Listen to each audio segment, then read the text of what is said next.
Hey, welcome back to the Hotel Orloff, the historic Hotel Orloff here in historic Rural Retreat, Virginia. We're going to go live here this afternoon, Sunday afternoon. I only have an hour and 58 minutes left on this free monthly StreamYard plan, but we're going to have a few guests, and here is Micah, Graphic Man. Hey, how's everybody doing? Doing well over here. It's real windy here. It's like buffeting the house. So you were at a flea market this afternoon? Yes, I got a nice pulp that did you? I'll show a little bit later when you have a guest. In the meantime, I will show you that Gotham City sent me the latest Monster Bash, like he did you. Oh, cool. But on the back, this will look familiar to you. Oh yeah, he sent that to you. Yeah. And I remember now you said, hey, wouldn't that be great if you could make a copy of that, and then you could make a bunch of those. Yeah. And you said, Graphic Man, wouldn't you like to get one of those? And I go, yeah, I sure would. Well, he heard you. And he sent that. So I'm going to take it to work and I'm going to scan it. And then I want to modify it and see if I can't make that like a Batmobile or some other. I might change the color to blue or see how many cars I can make just for. Well, you should build it the real way, and then also. Right. I gotta feed the dog real quick. I'll be right back if you can entertain them. Okay. How do you make someone a moderator? My wife wanted to be a moderator. I believe go ahead and have her make a comment in YouTube, and then click on those three dots, and it should be something like that. Oh, okay. So I need to do it from my phone, not from StreamYard. More than likely. Okay. I'm gonna run downstairs for a second, and she always comes for food right when I start a show.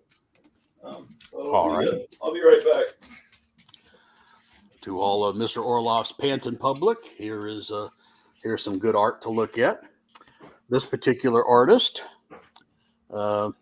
Simon Williams, the easy name for you to remember because Simon Williams is the name of Wonder Man from the Avengers.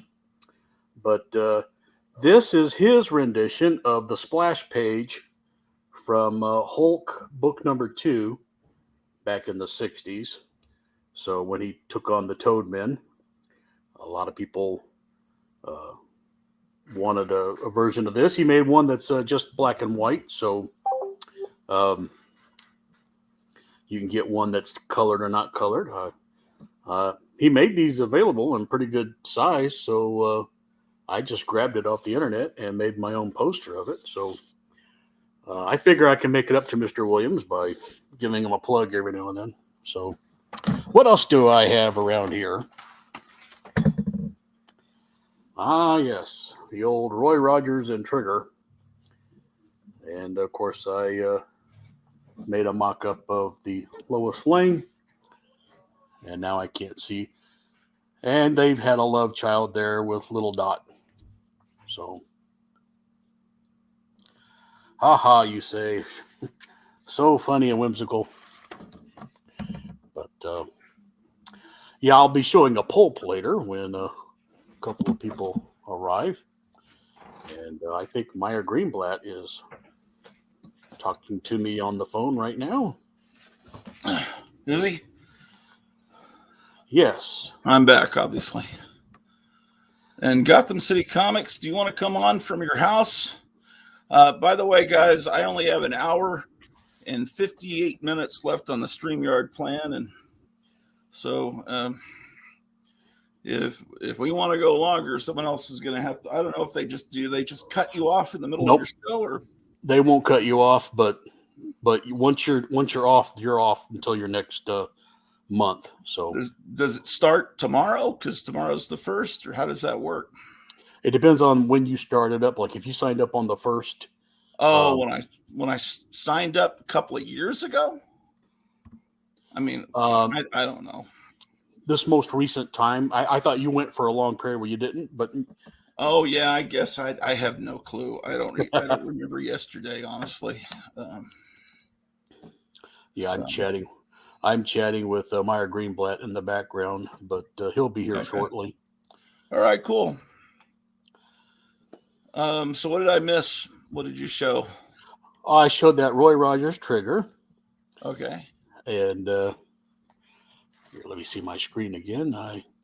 I showed you that, and I showed this Hulk image that an artist redid the splash from Hulk #2. Oh, wow. Kind of his version of it. So, but yeah, I can't wait to make my own car, and I thought, I'll put in, maybe I'll put Green Lantern or somebody in there with Mint, I wish. Let me see if I can't find the one that R. Crumb did like that. Kind of like a golden age comic, make your own car, but for an underground comic. Should be hard to okay. find. R. Crumb build car. I should. Oop. What am I doing? Oh. Anyway, so how was so where? Oh, here's Meyer. Hey, Meyer. there. Can you hear us? We can hear him.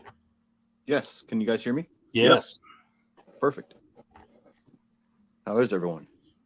Pretty good. Doing good. Yeah, I went to two flea markets today, just south of the town I live in.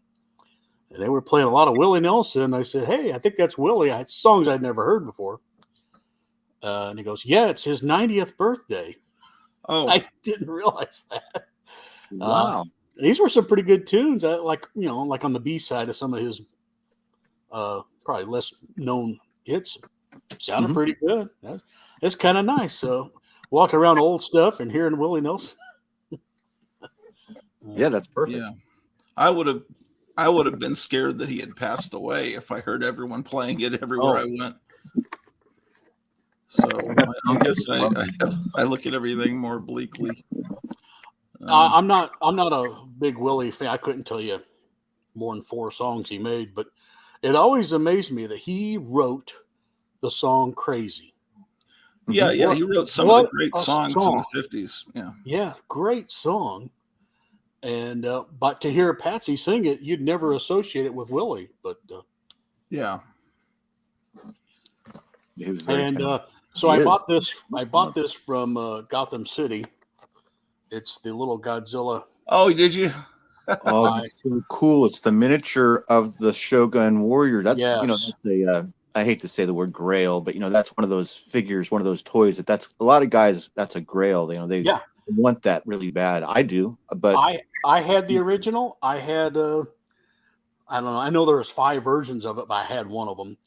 And I had a bunch of the Shogun Warriors, especially the first one I had was I think his name was Guy King. He had the yellow horns. And I loved the Shogun Warriors. And so I'll probably never get Godzilla back, but this was, to me, a must-have. I just absolutely had to have this. And now I'm thinking, well, I think I'm going to cut a hole in the top and secretly pull him out and keep the box. I do it from the bottom. You can do it. I usually do it from the bottom. There's a little bit of a trick that you can do. So you take an X-Acto knife and you cut like just like a door. So imagine that bottom you're looking at is the door on a hinge, and the hinge is the piece of plastic closest to the card. So you cut out that frame, and then you bend it and you slide the insert out, right? Okay. But then also sometimes I just separate the bottom and carefully separate the cardboard and pull that insert out, and and then try and save the card. And I'll pull it out, and I'm a weirdo. I like to save packaging that's cool. You know what I mean? If it's got a nice image like that logo on there, that's just too cool not to save that Shogun Figures thing. I'm kind of a guy that I like to have my cake and eat it too. So I was thinking, I want the toy out of here, but then I want to get a couple of pictures of him and strategically put it in there to make it look like he's still in there, and yet have the toy out.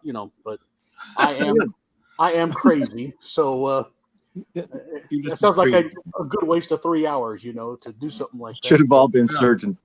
Yeah.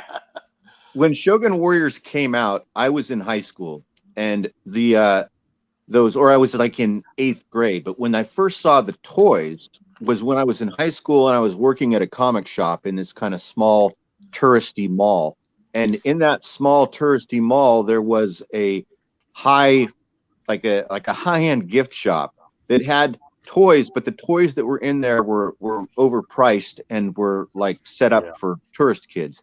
So this was the first time I saw Shogun Warriors. Now the ones that they had were the small ones that were about 4 or 5 inches tall and were die cast, and were inside of like this box that had a styrofoam case, sort of. It's that in styrofoam. So they had, I think, 3 to choose from. The one I bought was the red one. I can't remember his name, but he had like these spikes coming out of his helmet, and he fired these fists from spring loaded that had like saws in them. They looked like that villain that used to fight Daredevil. You know what I'm talking about? And you you pushed and it was spring loaded. It was a great toy. And then I remember giving that to my brother-in-law when I was like about 18 or something. And I was like, "Hey, you want this?" And he's like, "Yeah, sure." Exactly. And so it's gone now. But I'd love to get those back. They're expensive. And Mr. Orloff has gone in great depth on the Monster Bash magazine. But he's right. These ads are dynamite. I haven't got that yet. I'm going to ask Kevin about Monster Bash. This is issue 50. And they make available some of the back issues, starting with number 2. So I don't know how much it costs you to get number 1. But number 2, I think I want to order here at the top there. That's the creature from the lagoon. Yeah. And but yeah, I would say 1/4 of them are Frankenstein covers, and the rest are just a mishmash of creature from the Black Lagoon, the Wolfman, and the occasional Bela Lugosi. But there's the bottom. There's the 20,000 Leagues Beneath the Creature. Yeah. Yeah. Good stuff. Good fun read. Pictures are incredibly tasty. There's nothing that your mom wouldn't get upset with you for having. Let me show you something real quick. I found the this is from an underground comic. This is R. Crumb's version of that card. Okay. Oh, that's so cool. And then they have a picture. It goes with, as I recall, it's a 2-page spread with this. All right. And then let's see, they have a picture of someone that's built the car up. I've got that comic somewhere. It's just a matter of copying it and then copying it onto some cardstock type paper. Let's see. Hey, while you're doing that, I'll give a plug for Gotham City. In the chat, he says he has all the back issues available. So I'll be making a phone call later, probably.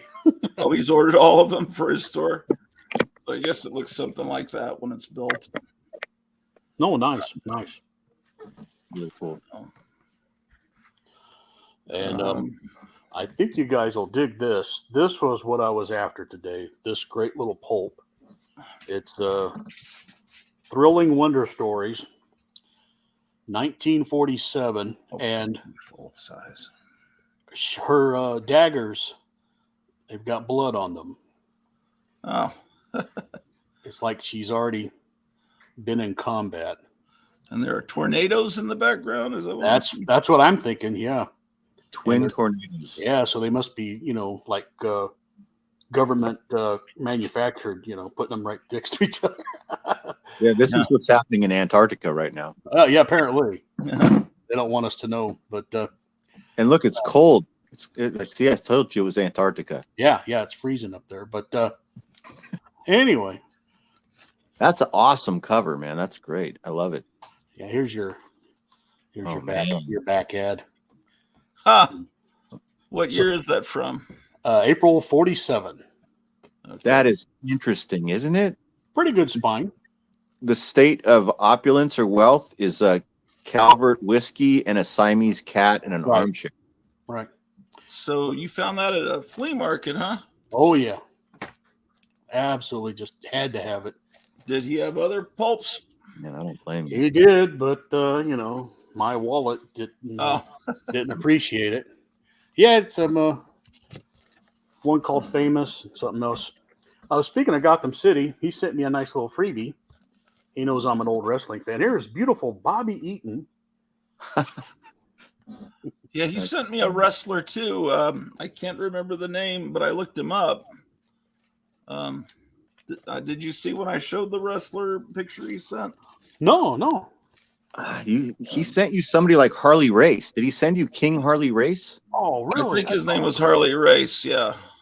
One of the best. I mean, not King. I think it's just a regular Harley Race, but that is King Harley. I was watching wrestling last night. Last night I watched the Fabulous Thunderbirds go up against one of the. It was funny because Gratu was just mentioning Texas wrestling, and it just ended up to show up on my feed last night on YouTube. So I watched. Because they listen to you. I watched some. Yeah, they do. I watched some and was it not NWA? The ACC wrestling, with Ric Flair. I watched some of that from '83, and then the next episode that came up was that Texas with the Van Erich brothers. One of the Van Erichs. Yeah, it was Von Erich. So it was Von Erich and who was and Steamboat, Ricky Steamboat. Went up against the Fabulous Thunderbirds. I just remember really entertaining. The Von Erich brothers, like one after the other, would die. It was like really weird and tragic. And, they're not the Thunderbirds. What are they called? The Freebirds. Freebirds. Exactly. They have the long flowing blonde locks, like a metal band. Yeah, Michael P.S. Hayes. He could get that crowd angry at him because as soon as somebody would start yelling at him, he'd turn that head real quick around, and his hair go flipping around, and he could make everybody mad. And but I enjoyed it. His big bruiser of a tag team partner was Terry Gordy. That guy was huge. That guy was wrestling. I have seen that guy. He was wrestling at age 14. He had to put a mask on so no one would know that he's underage. But he was a big old boy. Died way too early. Michael Hayes is still alive. But great. And their opening theme was Leonard Skinner, I believe. Alabama or something like that. And so now if you try to replay it, YouTube will zap you for playing their entrance. Oh yeah. Faucet books are made smaller, right? I mean, in general, you don't know. I don't know because I've got these bags that were sent to me from Charlton 66, and this book is going to fit right in with I guess a Silver Age bag. It just seems like the few Captain Marvel or Captain Marvel Jr. books I've got that they're not as large as Golden Age. This is from 40. I've got some Fawcett. I don't remember them ever being different sized. Well, it just seemed like they're a little bit. Well, no, it's not going to fit. Actually, I guess I'm wrong. I just thought it was going to fit. Oh well. I've got these other comics. I know they'll fit. Oh, and Dr. Silveridge is in the chat. Oh, is he? And, he was just in time to hear Meyer talk about the Freebirds. Oh, yeah. He's welcome to come on and talk about wrestling if anyone, Graphic Man's got the link. He can send it to anybody. I had Dr. Silveridge on. It was a special we were just going to do for fun like we're doing tonight. And I started showing the Freebirds versus I forget who they were going up against. And YouTube shut us down. And we didn't know it because all we see is the StreamYard screen. and we're Yeah. still having a ball. But in the chat, they're going, "Yep, gotcha." And I'm like, what are they talking about? And you probably remember that. Remember that? But, Yeah, I remember it. But him and I, we did a private streaming just amongst ourselves, not on air, and we watched that whole thing. We were coming up with funny things to say, and but we never got to. We were going to have our own little sideshow, the wrestling hour with the fossils. Is Rumble just as bad about that? And I don't know. I haven't really tried anything with them much. I've put a few episodes out there, but like if you type in Meyer Greenblatt, it'll go on Rumble. It'll go to that one where you and Michael Dodd were on showing Flintstone toys and stuff like that. So you were on Rumble, whether you wanted to be or not, but I put you there. So Well, thank you. well, Spreading my web around the globe. that's right. Octopus. yes. So I started watching your Diversity of Barbie episode this morning. Yeah, I saw somewhere that there's a Down syndrome Barbie. I don't know if you show that later in the episode. No, it's not out yet. I don't have that. But that's why I made the episode, because of that.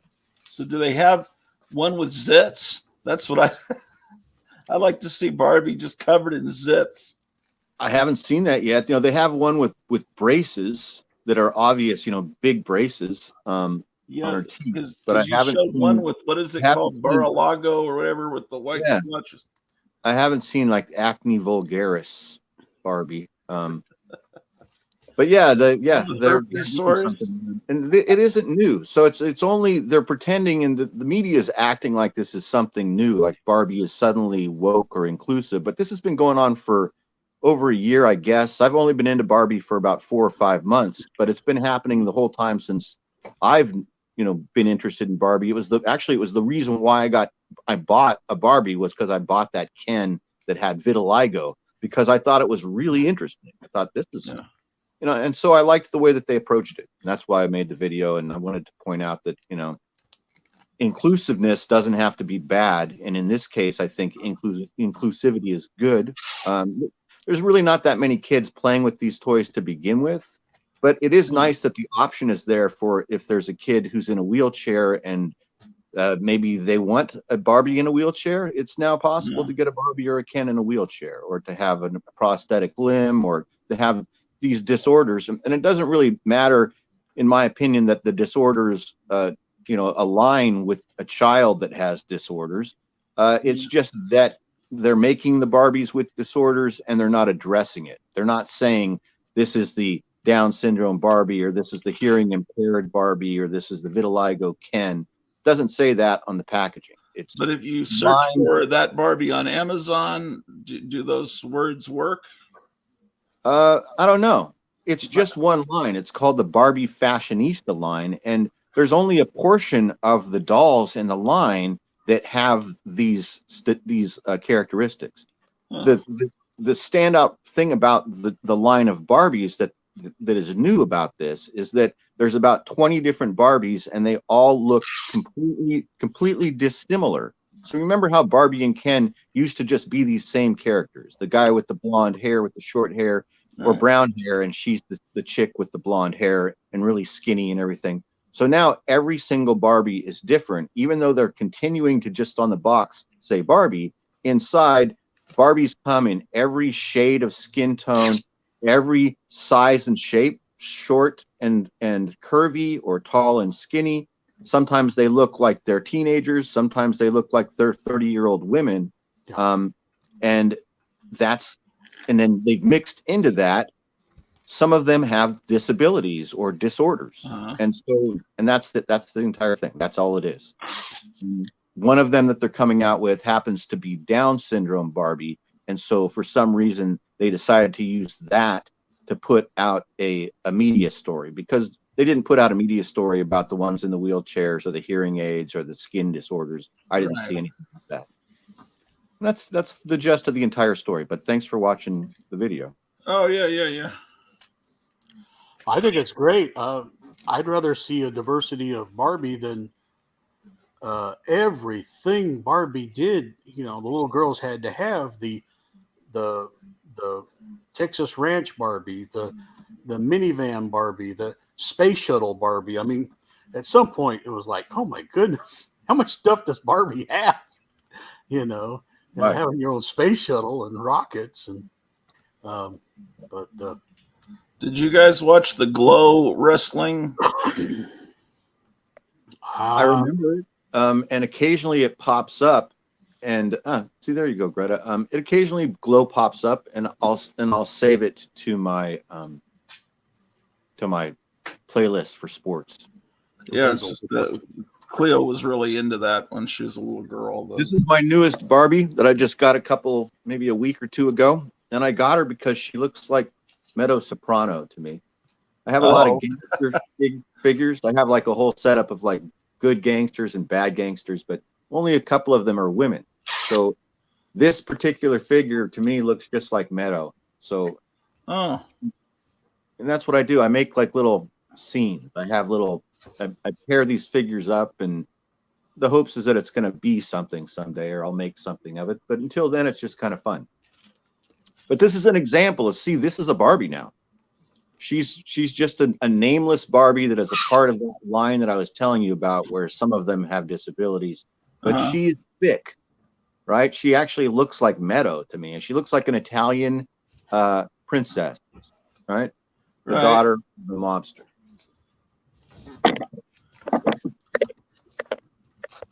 And Movie World has joined us.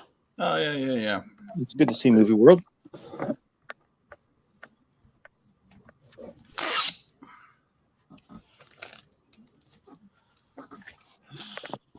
I'm sleeving these weird war comics that weren't in sleeves because I have these bags and boards that Charlton 66 sent me, and now I have a chance to. Speaking of weird war, if you could put me on full screen. Yep. I've got a cover from another title that would have made a great Weird War Tales. It's GI Combat, but check out that dude. The joke. Yeah, that's a haunted tank story, huh? Yeah, it is. I'd never seen this, so I saw it today, and I had to have it, which explains why I didn't get any more Pulp. So I had to buy this, but yeah, I haven't seen that before either. To me, that looks like it'd be right out of Weird War Tales. Yeah. Well, you remember the Haunted Tank series, right? Yeah. And that was weird. John Goris does this cartoon series, Ghost Tank. And when I was first trying to look that up, I guess I didn't type in John Goris's name. I just typed in Ghost Tank, and I got a lot of references to the DC Haunted Tank series. As much as I love gold and silver, there's something about these 20-cent covers that are just irresistible. Yeah, I love both that. Marvel and DC. That was a great time. And I don't have any GI War, but this is GI War Tales #2. That's beautiful. That big purple dinosaur. And that one I bought in second grade from the 7-Eleven. I remember, but that's of course a reprint. The GI War were reprints of the Star Spangled war stories about the dinosaurs. And that's beautiful, Micah. Yeah. Well, there's no way I'm going to learn all this, but I was such a Marvel guy growing up that when I see these cool DC books, to me they're fascinating. Here's a Star Spangled War to Joe Kubert. Mm-hmm. They're walking up on this guy in the wheelchair. I thought about making him Charles Xavier, but I don't. It wouldn't be that interesting, really.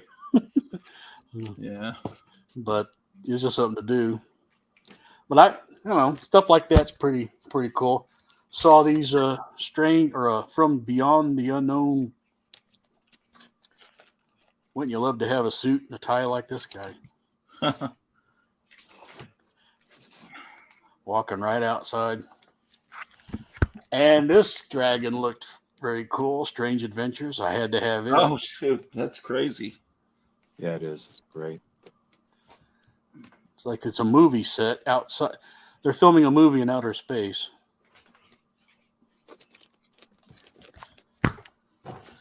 And I found a couple of Man from Uncles. Oh, wow. It's a pretty That's good flea market. Yeah, little crease in the middle, but $5. I thought, well, I'd pay that for my comic shop. Might as well cut out the shipping prices. And if you like westerns, here's a little Gunsmoke western starring Kid Colt. That's nice. A lot of good red. Nice $3.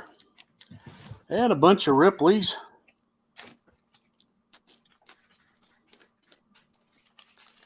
Now remember, these are authentic stories. They're true. Everyone, And I enjoy them, but I'll tell you, as a kid, these titles, this Ripley's titles, and maybe some of the other Gold Key mystery or horror titles, these were last ditch choices. These were last picks at 7-Eleven or Safeway when all the good stuff was gone. Agreed. They're still entertaining and still worth the 15 or 20 or 25 cents, and they were great. But at the time, this was like, yeah, this is the last thing that you bought. And look at how great that cover is. Yeah, That's amazing. same here, unless it was just an amazing cover or a Star Trek. Yeah. I didn't see Star Trek that often. Yeah, you're right. You're right about the Star Trek. These are more for my age now, I think. I would have turned these down when I was a kid.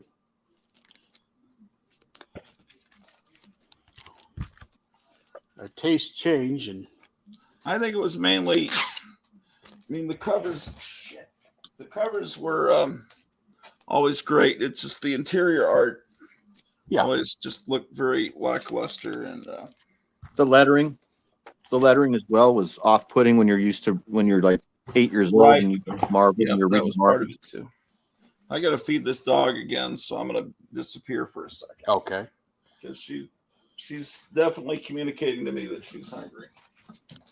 But see, now that I'm an adult, I can really get into that skull. So the more I stare at this, you realize this was a painting or some sort of, he's cutting off the head and revealing what's really behind the scenes. Oh, it is. That's an interesting cover. And so I didn't notice that right away, but the more you stare at it, you go, okay, yeah, he's cutting away the false face that we put on, and and Son of Tomahawk. It's like they had run out of the Tomahawk stories, and they go, we need to update it. Now to be the adventures of his son. And so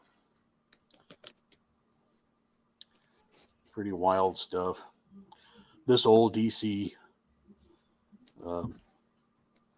Like I said, I would have passed this up. I would have gone right to Spider-Man or Hulk or Fantastic Four. This looks like a great issue. It's a Christmas story. There's a crucifix in the background. And then now looking back, these are titles, no matter what it is. I like to pick these up because they're the 25 center, 48 page general size ones that were just regular monthly issues that they were putting out at the time.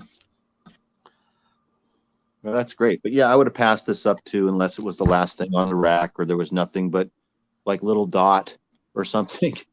And so I was like, I got to get that. Yeah, for anybody watching, if you want to see this later on the Fossil Show this Wednesday, I'll be showing these. I got a couple of Flintstones from Gotham City. Yep, sleepwalking right past the refrigerator. They got a whole ham and a whole turkey in there and fruit on top. And it's like a strawberry shortcake or some kind. And Betty's not having it, though. I like it that Barney and Betty get their own book. Yeah, those were good times. That was that, earlier mid 70s. And those were good. Those Gold Keys were a lot of fun, those Hanna-Barbera titles. And check out this trick cereal. Wow. This is before the bunny rabbit. That's a great ad. The Trix tree. It really looks delicious, doesn't it? It does. Yeah. It does. It would have made me. To me, it I can smell that fake fruity smell and taste that fake Trix taste. It was so good. Yeah, there's some of Bill Murray's artwork on Mickey. Tricks are for kids. And of course, it has a Barks story. So good, man. And the old Al Taliaferro artwork from the newspaper. Okay. Each guy had his own style. How do you just can you tell Barks by your eye without looking? Okay, I think I can too. You know, there's a look to what Donald looked like, just like you're saying. Then that Taliaferro, the newspaper had had the on brand like 1958 version of what Donald would become, right? Or 55 when you open the park or something, maybe 56. Yeah, and Barks' stories were very good as far as they were going somewhere. Right. Yeah, it's always weird that when a big TV show would come out as a Charlton comic, you'd wonder how did Charlton get that license, like the $6 Million Man or the Bionic Woman, and yet Marvel gets the Man from Atlantis, which is the show I liked, but $6 Million Man was a much more popular show. Why did they go for Space 1999? They were thinking that was going to be a big deal, and just always seemed very mysterious how that happened. I'll do one more here. Here's that lassie you saw at Gotham City with the Juicy Fruit safety ad on the back. Yeah. It's always good stuff. And since Meyer likes food on the covers, here's Fred. He's about ready to trip on that rolling pin. And notice he's got kind of a weird, I don't know, with the hat, Flintstone topper on top of that cake. Yeah. All right. I tried to stall for you. I'm here. I'm here. Yeah. Let's see. I have books to show if anybody wants. If you want. Yeah, sure. I can throw some stuff. There we go. The short box, and I've been unbagging some stuff to show you guys, so maybe it will aid the glare or make it look better on camera. And it's just miscellaneous stuff that we'll look at. This is Nyoka the Jungle Girl number 46 with a photo cover. Yeah. 52 pages.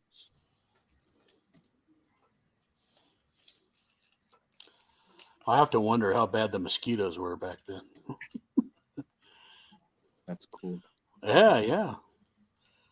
Nice little sedans. Yeah, how bad the mosquitoes were in this outfit. Right. I mean, she must be slapping her legs every 5 seconds.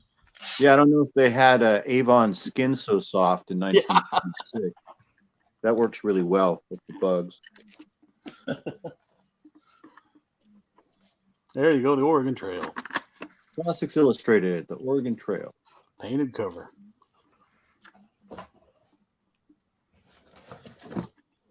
Another Classics Illustrated. Another beautiful painted cover, The Song of Hiawatha.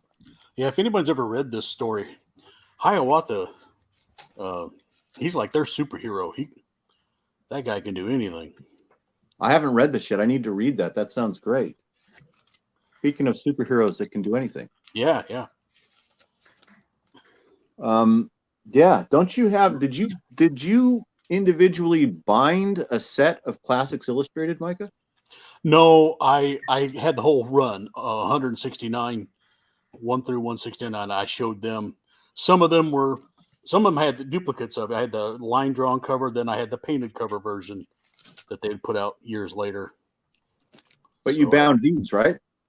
The gold key. I didn't bind the Dell, but I bound the gold keys. Yeah. Oh, okay. All right. Scam. Yeah. they're really fun. I don't have any of the gold keys. I have the Dells, and that's a really fun title. That Scamp you just showed, I have the gold key version with the exact same cover from the early 70s. I guess I didn't realize it was a reprint of an older comic when I was a kid. Yeah, they must have reprinted it, the whole run. So Scamp, I don't know how many Scamp appearances were in 4-color, but he was one of those titles that started out in 4-color, maybe 2 or 3 or 4 issues, right, Micah? And it was met with success, so they gave him his own title. And so this might be like issue number 6 or 7, but they count those first 3 or 4 appearances. They always do. They count those appearances in 4-color as the first 3 issues or something. Right. Okay. So like on the first one, I labeled the back of the board 4-color number 700 and whatever, also known as Scamp number 1. So that's why I do it. So. That's it. Oh wow! Here's an old Master Comics. There's a faucet. Look at Hopalong Cassidy up in the corner, and there's Captain Marvel Jr. Well, this would be probably 1949, I'm guessing. Hey, you guys want to guess? You guys want to each put in a guess on this? Yeah. That's a great ad. The Boys' Bill of Rights. This would make a great poster. A big poster like this would be great. Sure would. What is the issue number? It is number 88. 88. Okay, I'm going to guess 1949. That's what I guessed. So. Oh, did you say? Okay. That's fine. I'd love for both those to be right. I didn't hear you say. Okay. All right, it's February of 48. Hey, all right. That's not bad. Yeah. You guys are real close, yeah. I think if you're in a 5-year ballpark, you're pretty good. So look at these Air Force helmets that they were selling.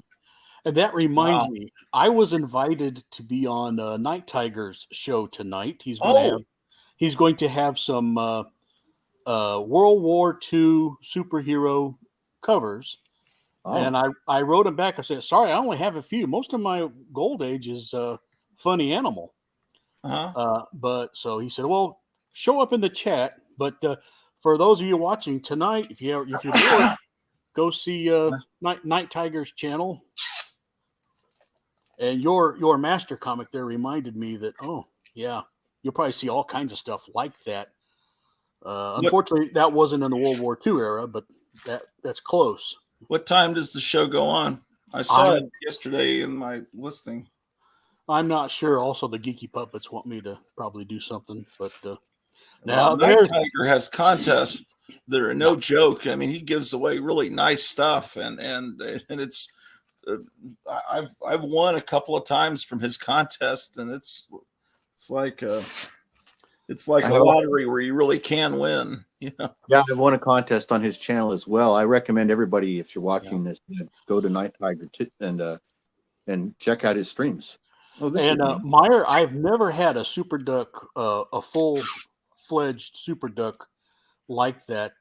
My experience of Super Duck was always printed in those little bitty Archie and Betty digest size, where they shrink everything down. And it was on the Super Duck stories, it was awfully hard to read. The text was kind of smeary, and but to me, he's the original Howard the Duck. Yet more of a his I don't know if that was his nephew or his son. He was like a prankster type kid, and that's it. It's not really that good. It's okay. Yeah, it's not. Yeah, it was something to read. Yeah, it's fun to read. Here's a Harvey War book. There you go. Wow. Yeah. Combat. One grenade. You better use it wisely. Yes. Micah can tell you about that, about the different covers and the different eras and how they reprinted them, right? Yeah. Yeah, Movie World. Look for full run on my Graphic Man channel. There's a Davy. Good grief. Isn't that cool? Yeah. Yeah. You can imagine that Dad wants to use that card table for his poker game later the night, but the kids are using it. That's funny. That's funny. That's right. Yeah. Here's Private Doberman doing like, I mean, this must be right around when Elvis was on Ed Sullivan or something, right? Yeah. That's Elvis's opening act. This was a great comic. Any of these Bilkos are really good. The interior art, what is this guy's name that does Bilko? It's like the same guy that did Jerry Lewis and Bob Hope, I think. Could be. It looks very similar. But these are great stories. This was a really fun show. I heard recently, Gratu, you said you bought some Bilko or some Doberman, and you hadn't watched the show. So the show is really good. And what it is if you remember Top Cat, the cartoon, Yeah, just as the Flintstones is to the Honeymooners, right? Top Cat is to Sergeant Bilko. It's the same formula. Right. Top Cat is actually Phil Silvers, right? Cosmo Cat. That was always weird stuff. Yeah, this is like not good. This is some sort of a glut that was happening in the 50s where these low rate comic companies that weren't really even comic companies were like reprinting other people's weird stuff, right, guys? Yeah, and coming up with weird titles. You know, sometimes you'll find diamonds in the rough in these things, but a lot of times it's just crappy. It's just not that good. Such a strange cover. I mean, what the hell is that about? Here's another one, just the same era, same company, called Rib Tickler. I like the title. Yeah. I like the dog in the airplane. Yeah, it's a better cover. You've got like this some sort of super baby over here. And then this dog in the airplane with a spade on the side of the airplane. And then there's Cosmo Cat. And then the same ad on the back, this classic ad. Yeah. I do like. I like the look on the kid's face, you know. Right. And that's one of the only ads that actually shows what those toys look like. You're right. And they're tiny and they're flat. They're flat. Can you see that? Show that cover again, the front. Yes. That dog in the airplane, he'd be a title character by himself. I'd call it the dog-faced pilots or because that's an army, right? An army term, the dog face. Yeah, it is. I don't know. So devil dogs, like James Cagney movie, Devil Dogs of the Air. Yeah, that's what Devil I would call Dogs. Devil Dogs of the Air. Yeah. Mm-hmm. Enemy something. Enemy. Yeah. I'm trying to think of something that was like enemy. Enemy Ace of Spades. Yeah, because he's got the Ace of Spade on his plane. Yeah. Oh well. Yeah, the cat though, just a funny looking hero. Yeah, and I mean he's got like baggy socks. Like that's just kind of strange. Yeah. Look at his feet. Yep. And the baby is weird looking too. Very. Very. Very cool. I can show you some more stuff. I've got another short stack here of really cool stuff. Oh, look at that. Those Dells, man. So this is the Chief. This is one of my favorite Dell titles that I discovered. So I discovered this when I was buying those early 4-colors, and this is 4-color number 290. This is actually the Chief number 1. It's this 52 pager with this ridiculously beautiful painted cover that's lit by firelight, right? In the back. So this is a beautiful comic. All the stories are really just fun, beautiful. Everything is written from the native point of view. So it's all stories about natives, and there's lots of history and information on the inside, and all the art is crazy. It's beautiful. So Chief number 2 is the first issue of the Chief. So that issue of 4-color was the only issue of the Chief that was in 4-color. So now it becomes the Chief. Here's number 2, still 52 pages, all comics, no ads because it's Dell. and it's spectacular. And they changed the title to Indian Chief. Yeah, I have an Indian chief. I have at least one Indian chief comic. Now they're regular sized 32-page comics.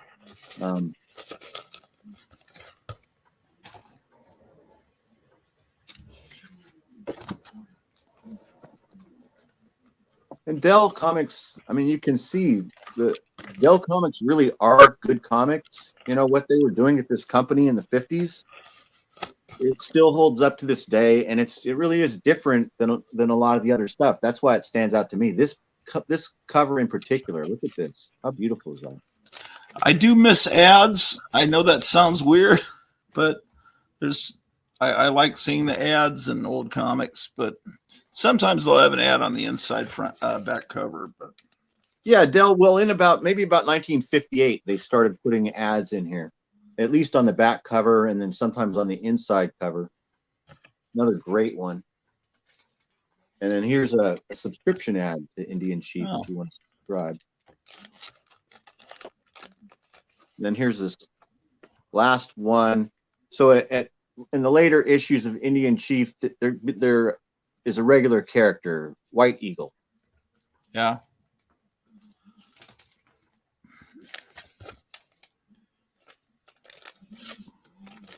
And there's a subscription ad where you get a free ballpoint pen. Do they mention a specific tribe, or is it just a generic? No, it's all different. It's very historically accurate. A lot of the stories are about wars between different tribes. It's about yeah. Okay. So it's all different tribes. It'll be like stories about Navajo, Sioux, Cherokee, Cheyenne. It'll be all mixed together in different, especially the earlier issues. These later issues are mostly about White Eagle, and I think maybe each Cheyenne probably. I don't know, but that's it for now. Okay. Thanks, guys. Sure. For looking at those. I really like these Indian Chiefs. They're really good reads, and this is a pretty inexpensive title to collect, or to at least dip your toe into if you're like, oh, that might look cool. You can find these for around $5. I think "go away" is hungry, or is that a reference to something we said? All these emojis of food. Oh, I don't know. Well, a while back I showed that Flintstone. He was having a cake. And you were talking about I don't Meyer know. lace covers. Oh, okay. Talking about the food covers. I get it. If you want, I can show Sure. some Scamp. He was asking about the 4 colors. Here's a Lady and the Tramp with the great cast of characters.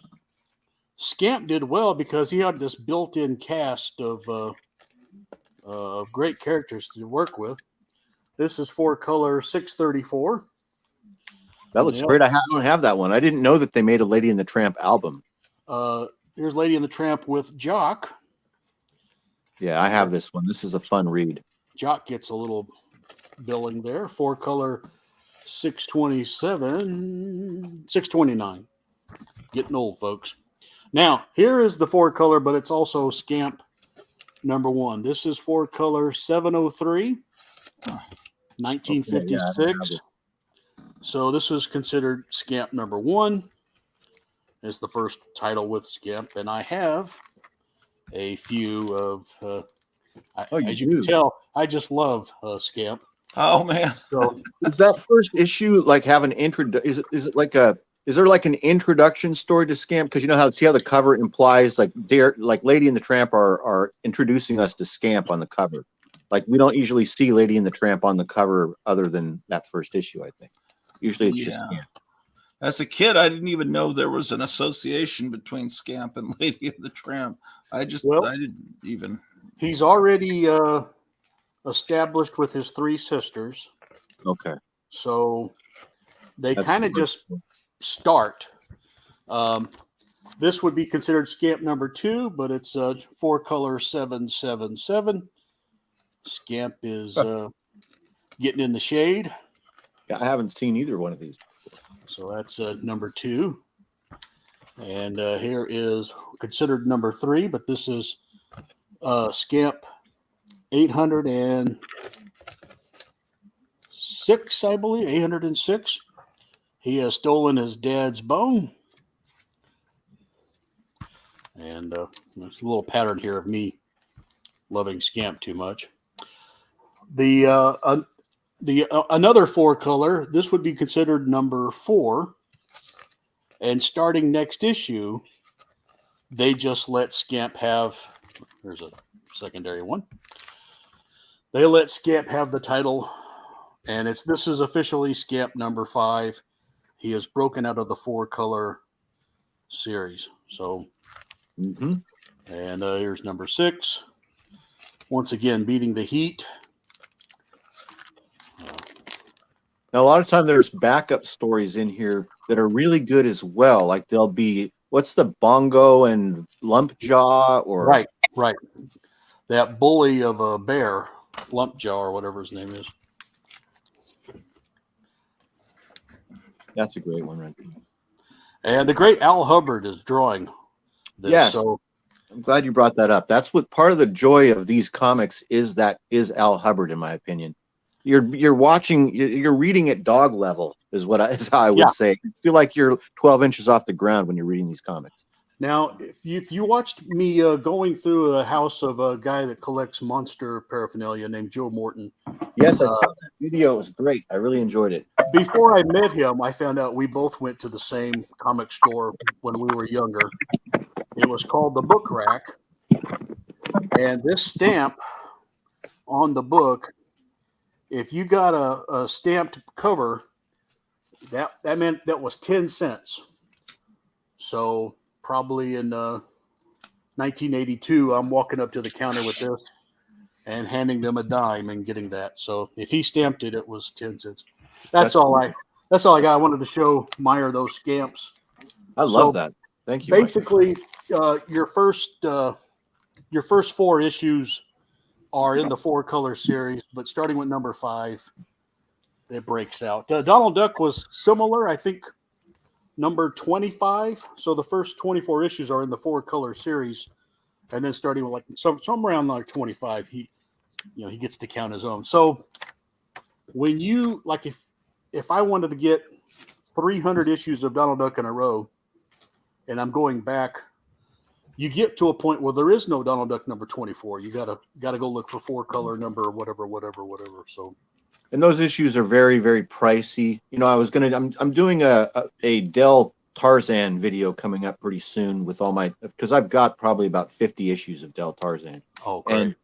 But I don't have any of those 4-color issues. I think it's the first 4 issues of Tarzan. Like the first 4 Tarzan comic book appearances are all in Dell 4-color. And they're like $1,000 a piece. They're hard to find, but I have the reprints of them. But same thing. Those Donald Duck 4-colors that Mike is talking about are probably the most expensive 4-colors in the run. I'm just guessing.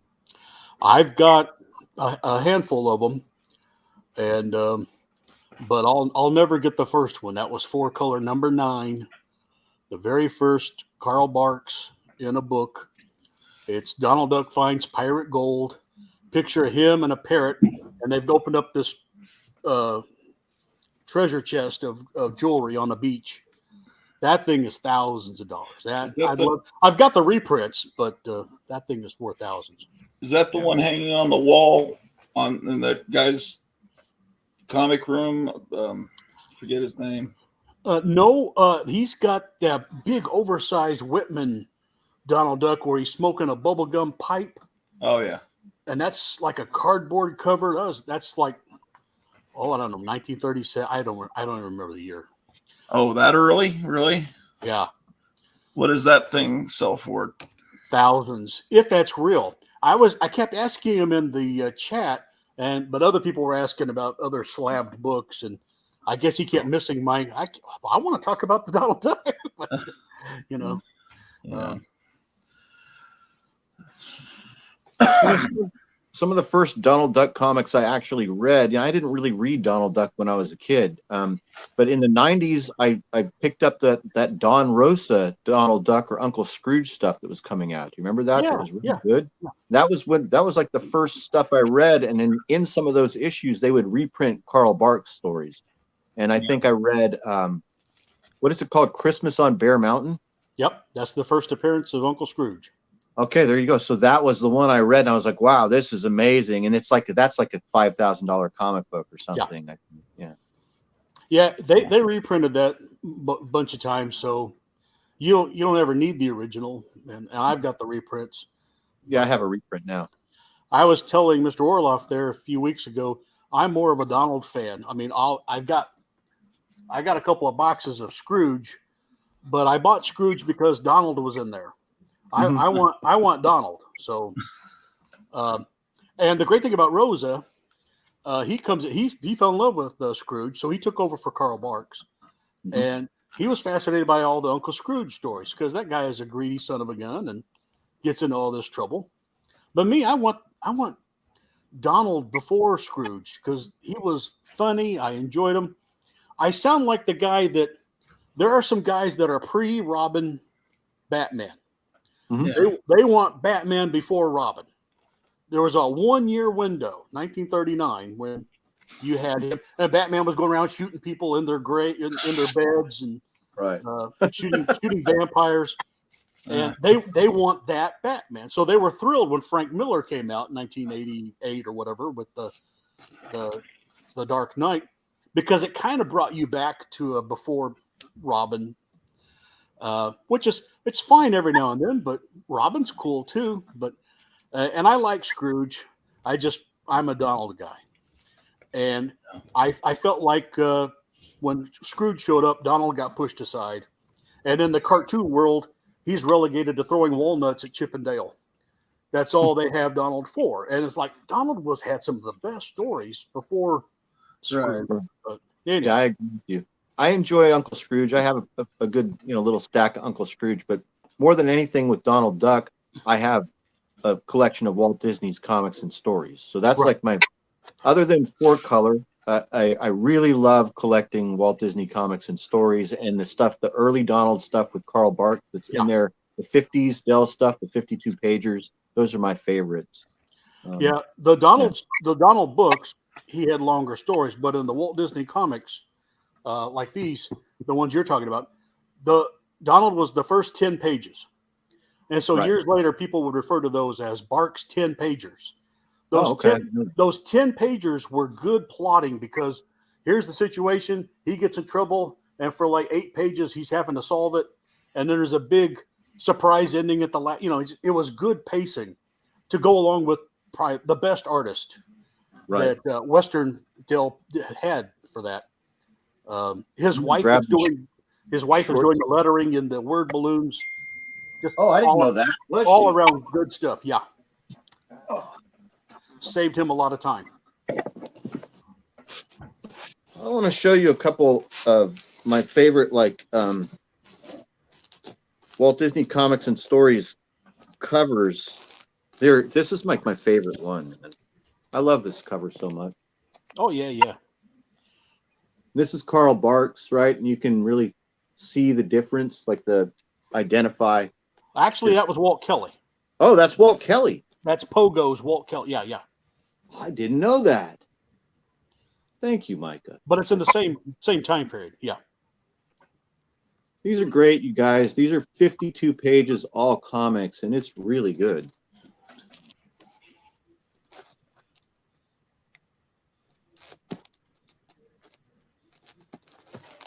There's another one of those. Yes. Dynamite. Those are bad nephews, aren't they? Here's an Uncle Scrooge. Yeah. This title, I don't know, off the top of my head, I don't, I'm just anecdotally talking, but I think sales wise, this was a very popular title on the rack. Oh, it sure was. Yeah. Was there ever an Uncle Scrooge story where Donald Duck was not in it? Oh, probably. Yeah. Because sometimes they just had him going up against the Beagle Boys by himself. Oh, okay.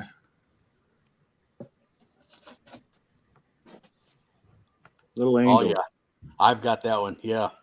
I've heard what's his name? James Gunn several times say that Scamp was his favorite comic book. Really? Yeah. That's interesting.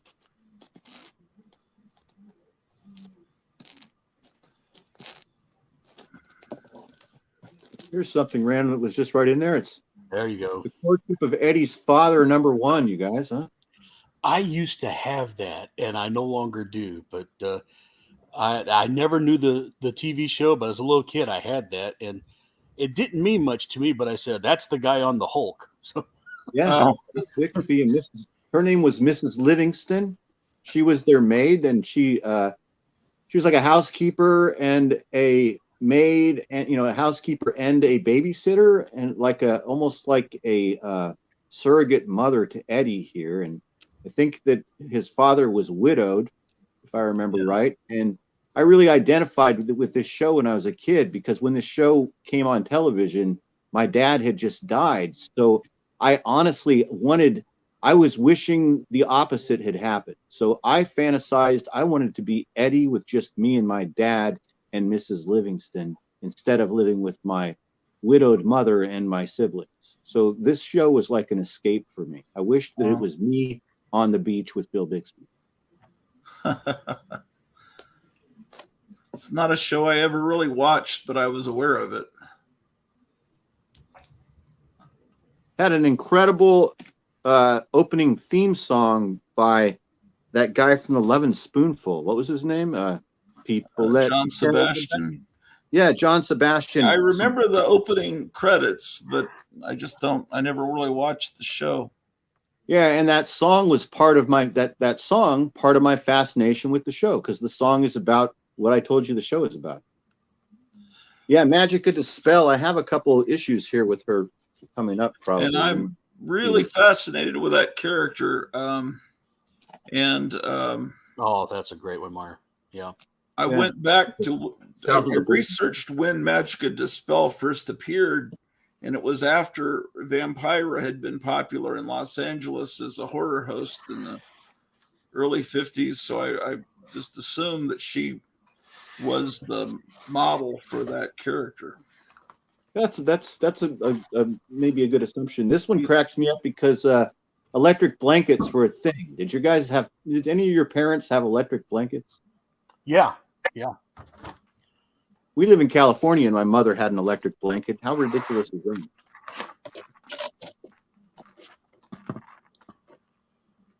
Ah, cool. I don't have that one. A little Duck Scout. They weren't Duck Scouts. What were they, Micah? What was the name of the branch they were in? Junior Woodchucks. That's it, Junior Woodchucks.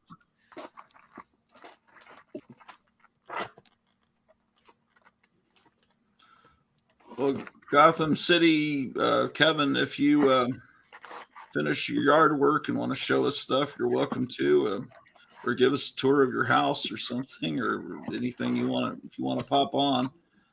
Yeah,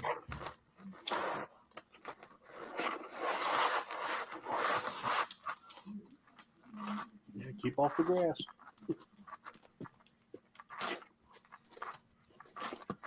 Was the very first Uncle Scrooge story like a pastiche of a Christmas Carol?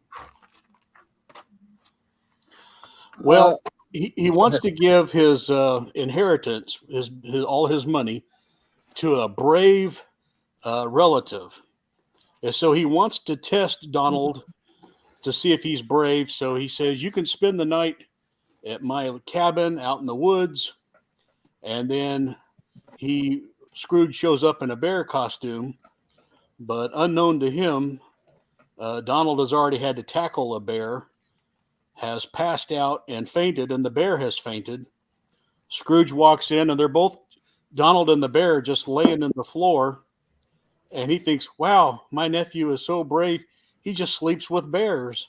Uh-huh. And so it was kind of a one-shot story, but I guess the fans really liked the character, so he brought him back. It was a funny story. That's Christmas on Bear Mountain.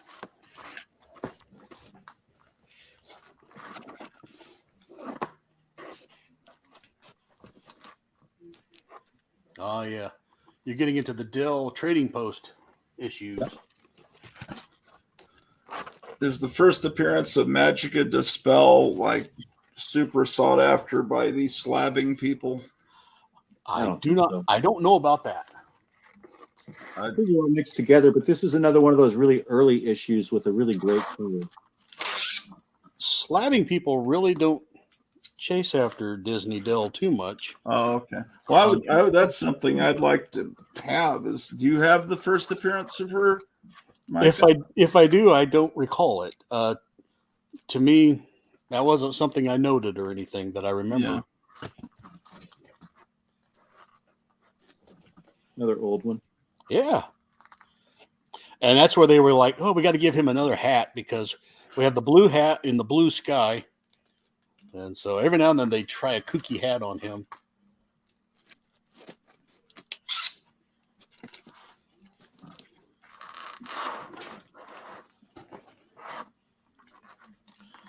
These are a trip down memory lane. I like when he's doing this. He's looking at us like, Yeah, like we're just starting to do something about it. Mm-hmm. My life, F my life. There's a lot of what these that's what these covers are. I don't have that one either. Great cover. Because, this marketing, in my opinion, these are children's comics, but actually these were all ages. Everybody was reading this, even adults, parents, everyone was reading these titles. So at point of purchase, these titles are these covers are really marketed for adults. This is about every cover is about an inside joke about being a parent. Yep. I mean, look at this. Here's one that's even about shopping, and this would have been sold at the supermarket.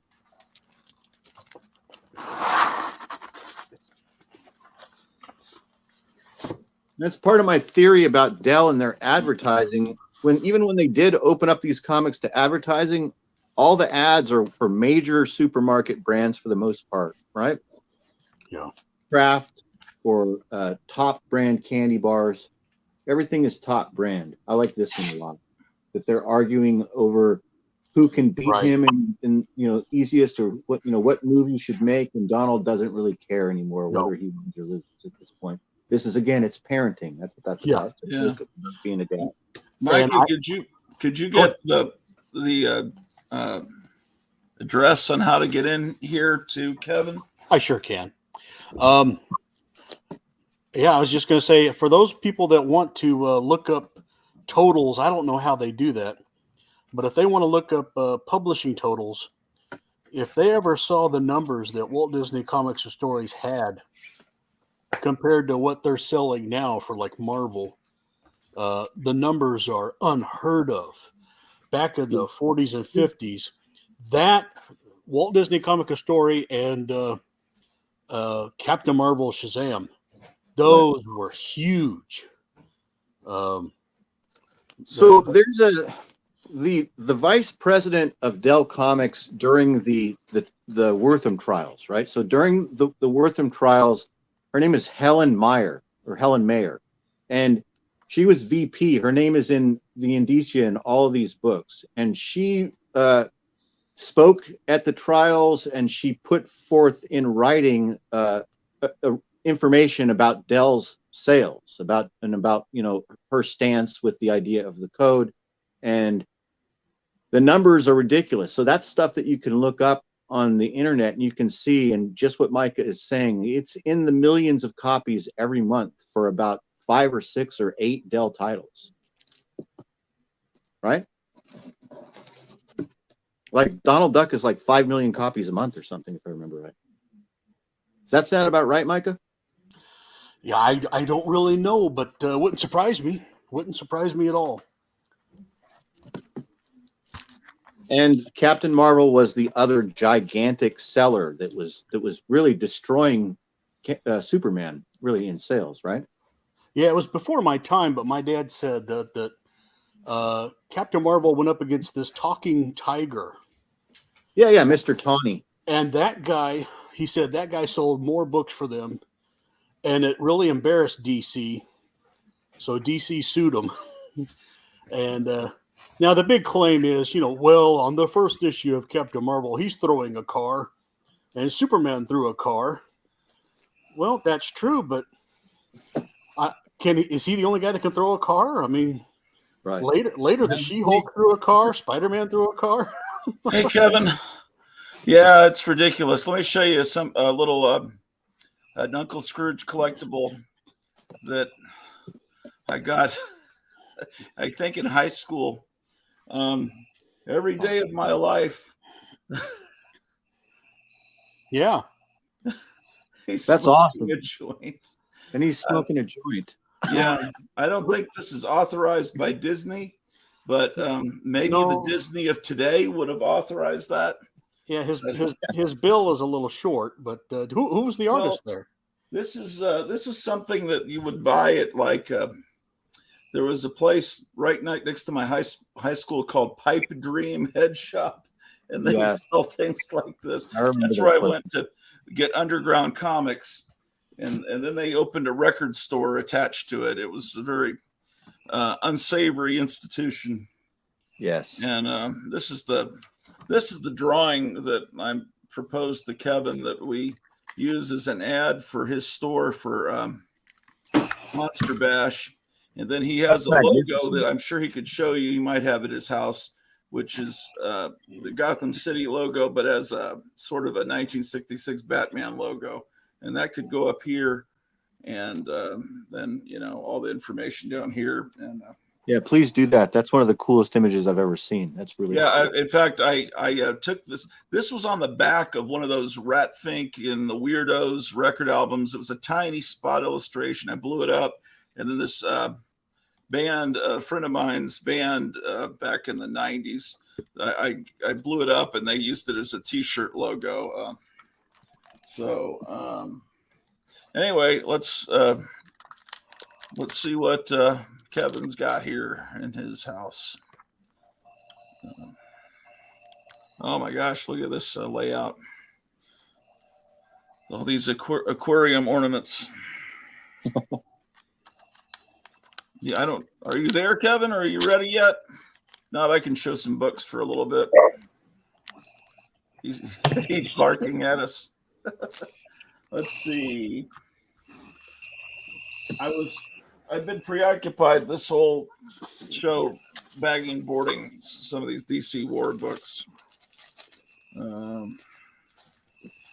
a few. This is Star Spangled War Stories number.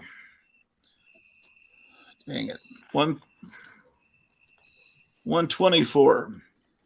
So I've been making. I finally have all the envelopes addressed. They'll be going out in the mail tomorrow for the Tomb of Terror TV show, and I now have 8 volumes of that. So each one is 2 hours long.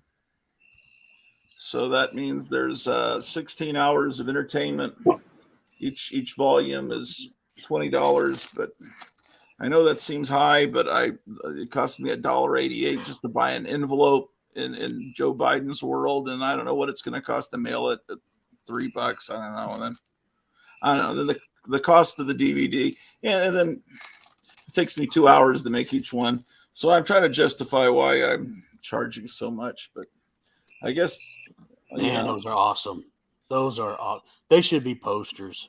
Yeah. How long are the shows in each one's 2 hours long, and it'll feel just like the Hypnotic Eye because I've edited it just the same way. And how many volumes do you have so far? How many shows? 8. Yes, 8. Yeah. I have 8. You have 8 so far, okay.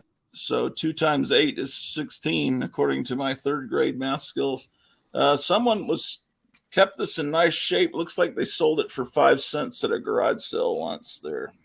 I would have bought it. Yeah.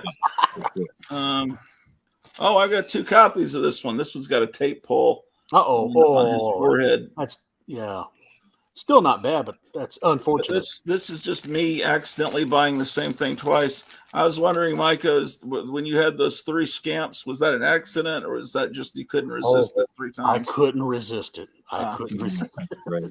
I love that. Here's the Star Spangled War. I'm yeah. that way with some issues of not brand X, whenever I see it. No. Oh, wait, Gotham City's already showing his logo. Let me get him full screen. There's the logo that someone designed for him. Who designed that logo? A customer of ours named Kirby.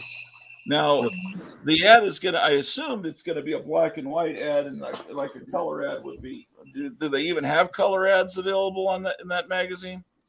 Yeah, you could get a color, but I've never seen a color ad in there. No, because it really wouldn't look right. It would not. it would look jarring because they're trying to make it look like Famous Monsters, which is black and white. So that would probably be the one to go with. I'm trying to get shirts made next. These are stickers we had made. Those are fantastic. Oh Yeah. yeah. I would sign me up for one of those shirts. By the way, Gotham, I've got on the shelf behind me that has a lot of my boxes. I've got your little magnet you sent me that says Gotham City Comics. Oh, cool. I don't know if anyone will ever see it through these little bitty grainy cameras we have, but it's there, folks. It's there.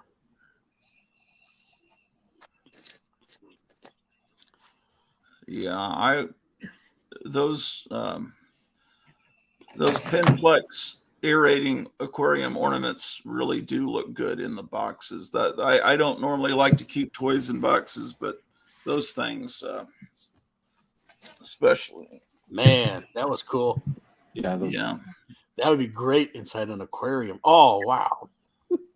That really is because my dad had an aquarium when I was a little kid, and I remember going in the pet stores and always admiring all of these things.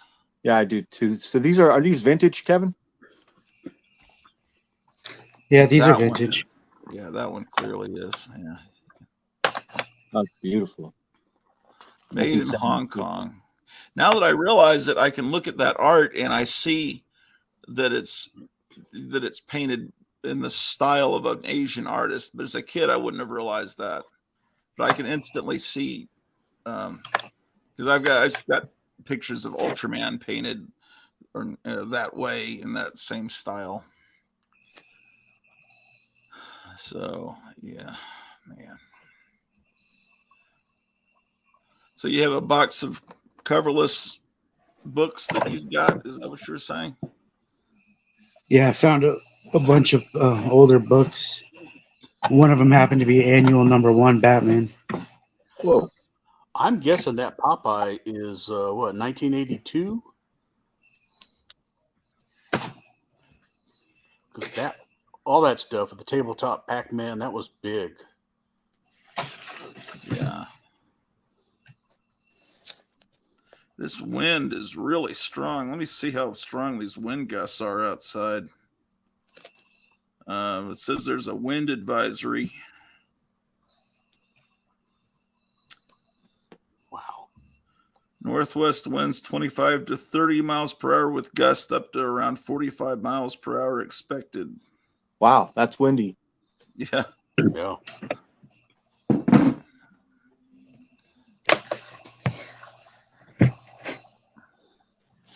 I'll be right back.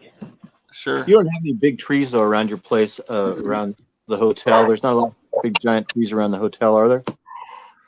There are some they're not giant like the trees that back in Texas, but yeah, there'll be some broken limbs. Oh boy. I pulled a book to show. Yeah, let me give you a full screen. This is 1947. I've been holding off on showing this for the fossils. I was hoping to get Jerry the Jitterbug on, and Beautiful. so this is 1947. The artwork here is Carl Buechner, but inside is Carl Barks. And every 50 years, a little boy goes missing in this village, and you have to figure out the mystery. And they show up, and then Huey is missing. Oh boy. Yeah. Man, that sounds great. Pretty neat story. And the Dell is a circle. If I get close on there, the Dell is a circle instead of the square. You said it's 1947? Yeah. Yep. So. Anyway. That sounds like Kevin's dogs. Oh. This is an echo. Yeah. Yeah, I don't know if Kevin can see this, but right here. That's his Oh, magnet. yeah. The little Cabbage Patch Kid, Batman and Robin. Yeah. Oh, cool. He's got some major Topps artist showing up for his free comic book day on, I guess it's this Saturday. Are you guys going to see Guardians of the Galaxy this weekend or at all? No. Just don't. I mean, I still have hope for the movies done by James Gunn, but I've abandoned hope at all for Disney in general. I remember I'm when, hearing that Mila Kunis is going to be the thing, possibly. That's not a confirmed thing, no pun intended. But Yeah, I hadn't heard that until last night until you mentioned that. It's well, I'd heard that they were wanting a person of color to be the thing, which makes sense because you don't see it. He's orange. You'd only see that if they showed the origin story before he turned into the thing. But they said they definitely wanted someone that was Jewish because that's the thing. Benjamin Grimm is Jewish. So well, we've got, she checks the box. She's, Ukrainian Jewish or whatever. So of course she'd be a perfect thing. It's like total lunacy. It's just insanity. Yeah. That's interesting. I'm just thinking about the Yancey Street angle, like maybe she comes from a streetwise tough group of a girl gang, a Jewish girl gang from Brooklyn or the Bronx, wherever Yancey's supposed to be, like maybe the Bronx. I think Yancey Street is supposed to be that. Yeah, tough, it makes no sense. 20s neighborhood. So yeah, that's an interesting. It's going to be a bunch of girls throwing pies and like bottles at her. The clowns that come on the show from time to time had put up a mummy's tomb. It just went up 29 seconds ago. Oh, that's my friend's. That's an older. I've seen that before. They just put this up on, what is it, Instagram? Yeah. Is this, or is it YouTube? I guess that's YouTube. Yeah, well, let's see. Maybe I can show some more. I haven't been showing much. Can you re-show that one you were showing just before Gotham came on? Sure. What was it? The dinosaurs are coming off this amphibious assault vehicle, and you have the American and the Japanese guy on the beach. It's World War II. Yeah. And I get tickled to think these are the real, World War II stories they didn't tell us about. Right. This one? Yes, look at that. There's a Jap a Japanese individual and an American. I read all war comics, so y'all. That's like that. What was that movie with? I was going to say there was a movie where the two guys had to team up, right? What's it called? What's that called? And then they made a remake with a science fiction remake called Enemy Mine. Yeah, you're right. The original movie's fantastic. Lee Marvin and Toshiro Mifune are both shipwrecked on an island, and they continue to fight the war, just them against each other. But then, of course, they have to fight together against dinosaurs. Right. These are awesome. I wish the war really had been like this. These are amazing. That's incredible. These are great. I have never seen that gorilla. The stereotype of the way they draw this guy, even in the 1960s, is still pretty extreme.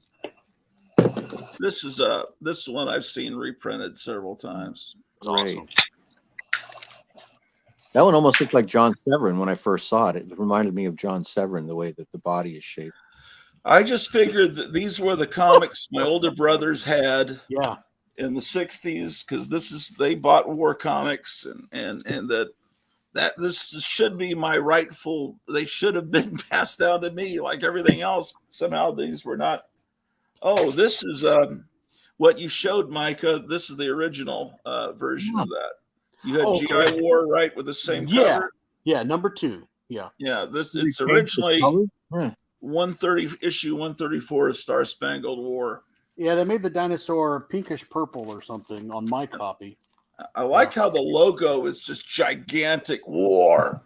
It reminds me of the 50s crime comics. I like it as well. It's the giant war. They would say crime, and in tiny print, does not pay. And here's the Star Spangled tiny print, but just from way back war. That is Or so the good. Charlie Brown comic strip where he's there at the newsstand. Yes. And it's like, what a beautiful, gory layout. And every comic is called Kill, Stab. That is one of the best, man. That is a great card. Here's Star Spangled tiny print, but Enemy Ace was always great. Because I just felt like he was a superhero. That just because the way the goggles, the way that that kind of comes up, kind of like Wolverine. I always thought that was like a superhero accent to him. Yes, he does. He does. Yeah, those are great stories. And or like it's interesting how you're effortlessly. I love this one with Shotzi the dog. So that's where his dog Shotzi. So it's so effortlessly you're drawn into these stories, and you're actually rooting for the enemy. It's interesting how they do it. But the hero of the comic is a German, and it's just so well drawn and so well written. Great stuff. And I always thought the Unknown Soldier was great, and I thought that the movie Dark Man was really inspired by the Unknown Soldier. It's pretty much the same character, I thought, when I saw it. And I have more of those. That Star Spangled War run of Unknown Soldier from the 70s is what I have more of those war comics than anything else. And they're not even necessarily war comics like the other ones are, but I mean, they were all over the place. But here's something on the bag. I recommend that. Anything with the Unknown Soldier from the 70s is great. Yeah. And then, of course, this is the first issue of Weird War. It's the only logo where each letter is just filled with dead bodies. And I never noticed that for a while as a kid until you really look at it close. It's just corpses in the title. And the DVD you're going to make for me, for my friend, will end on the episode where I drew my mock-up cover of Weird War number 26. And when I get to the title, I let everybody know I wasn't about to try to do all those dead bodies inside the title. It's just impossible. I just gave up. But I did the guy getting bayoneted. I did that on the cover. But here's 26. Yeah, it is. Yeah. But when I got to the weird of that, I did not fill in the blanks. Well, it would be great if someone could make a font of those letters. But anyway, I'm ignoring Gotham City Comics, so maybe he's back. Let's see. You back? Hello? Yes. Yeah, we're here. I'm sorry. I was trying to kill time, but I didn't know you. I didn't think to ask, are you finished? I guess you're dealing with your dogs. I was just doing some stuff. Oh, no. Were you guys talking about him earlier? Hey, there's Carrie Von Erich. Yeah, because that was a local. I don't know how much they were known throughout the country. It seems but it was a big deal where I was living in the Dallas-Fort Worth area. They were local there. But I heard he only had one leg. This guy only had one leg. Near the end, yes. And he kept it private for a while. You couldn't even tell that he was missing a leg. He was moving around like he had two. Didn't they die, or would one of them die from toxic shock syndrome, which you get from tampons or something? Something weird. Well, the first one, David, he died, I think, in Japan. Okay. And that's who I saw wrestle last night. It was David Von Erich and Ricky Steamboat against the Freebirds. The official report was some sort of intestinal issue. The rumored report was drug related, but I don't. Then they had, then that's Carrie, and then there was Kevin, and then I think Mike. Something bad happened to Mike, and Kevin's the only one survived out of all the four, I think. Oh, that's sad. But and their dad was like a bad guy Nazi wrestler, right? Fritz. Did he have a monocle? I can't remember. But it was Fritz Von Erich, and then all his boys were these, teen idol kind of, the girls all loved him with their flowing Peter Frampton hair and everything. Yep. Yeah. This one he's They got showing Kerry Von Erich. They right after David died, they sold out or almost sold out the Cowboys, Texas Cowboys, Dallas Cowboy Stadium, 30,000 at least, and he beats Ric Flair, and then loses the championship 18 days later, right back to Ric Flair in Japan. So, yeah, I remember that was a big deal. From Gratu's old house, and he didn't even know it was happening. What? I know. No, that was not That's not the stadium that was near me. Was built later. Okay. That stadium would have been over in Irving, which is closer to Dallas. Right. It was Irving, Texas. Yeah. Yeah. Oh, there's Stan the Man, the Lariat. I think Stan Hansen. Stan Hansen. Excuse me. He looks like somebody that would run a comic book store. This guy was a tough cowboy. That's he come out with a cowboy hat. Japanese card, huh? So this is all your personal collection, Kevin? Yeah, these are the first wrestling figures ever made right here. Wow. Oh, really? What year is this? 1981. Look, it was before they called it the computer barcode system. Wow. Listen, they misspelled it. Yeah, that's great. I've never seen an explanation. No, it was a barcode. It was a barcode. It wasn't a code. That's what it was called. Oh, it was called a cord. I just thought they misspelled it. I did too. Interesting. I have products that are misspelled. Yeah, you wouldn't want to make Stan mad at you. He'd knock your eye out if he wanted. This guy, he could actually I could stand up to Andre the Giant back in the day. There's Eric. Oh, Justin, it was Hell in the Pacific was the movie. Thank you, Justin. It was Hell in the Pacific. Thanks, man. Or we should say Heck in the Pacific. Don't offend anyone. Imagine if I made a movie called Heck in the Pacific. If people were listening earlier, I've already offended an entire race of people. So Oh no! I mean that was. I don't think they get offended at that, but someone gets offended on their part, I'm sure. But. Yeah, we used to buy these straight from Japan, from Yahoo Japan. We get like translators to help us buy stuff like this. Hey, when did you open your store? I never asked you that. 2011. Okay. But I've been selling comics and toys since 2000. And has that pretty much always been your career? Yeah. You never worked in a Safeway or something. You just I worked at one restaurant and then I quit. Okay. Dream job you have that you worked your hobby into your profession is great. Yeah, yeah. If you aren't so attached that you just want to keep everything, that would be a lot of our problems. The hard part. Yeah, that's the hard part. Yeah, Kevin, I already showed him the Godzilla you sent me earlier. I don't see how you let that out of your hands. You must have 4 or 5 of them. We have a stock of those, yeah. I just got a couple things back from the framers, too. Oh, yeah? Oh, yeah. Bernie Wrightson. Frankenstein. That is not how I pictured Dr. Frankenstein. That's beautiful, Kevin. I have that original promo poster from about 1982, I think, when I used to work in the comic shop. This one's a newer print. They got a really good scan of it this time, I guess. Better than ever. That looks beautiful. I think it's numbered.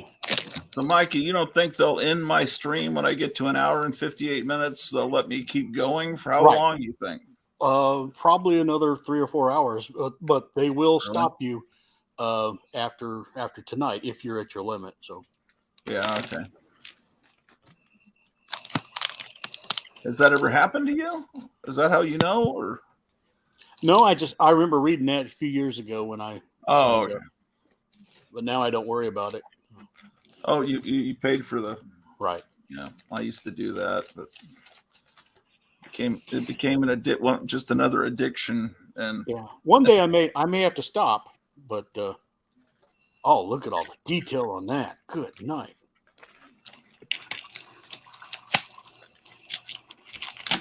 It would take an hour just to do 1 square inch of this.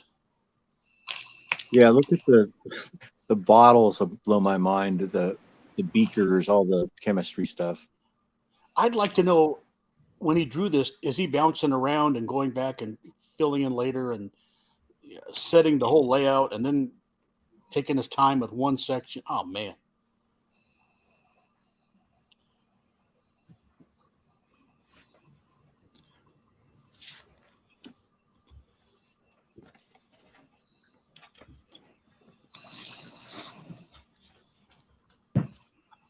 so the only one of those great early 70s masters that's still around is Plug, right?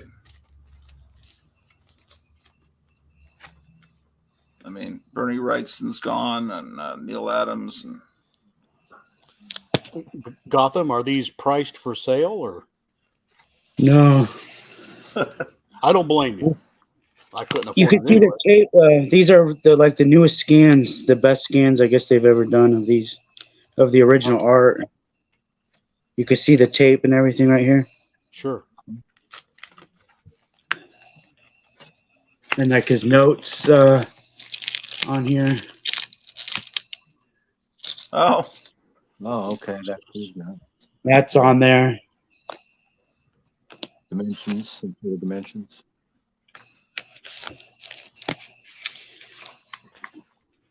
and that's printed at the actual size of the original art. Yeah, this company's been doing a bunch of stuff. Well, I'm going to guess it's 21 inch by 36. I wouldn't know, man. It looks like and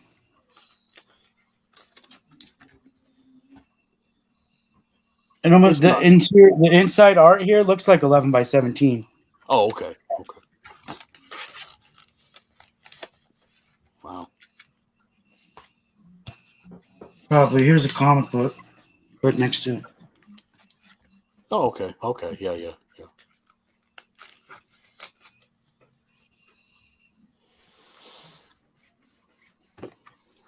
So the artist that's coming for your free comic book day next week, is he local, or is he flying in? No, he lives out here. Oh, okay. I've had him out here before. Is it warming up, Kevin? Is it in the 90s right now? Probably close to 100. Goodness. It's not bad though.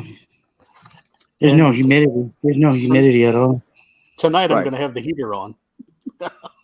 It's not sweltering, it's dry. I have the AC on. You don't even notice that it's hot.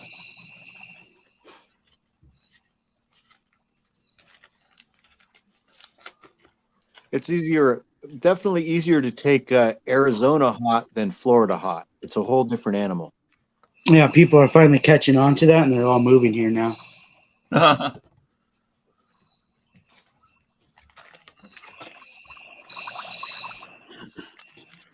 There we go, 97 Good degrees. night.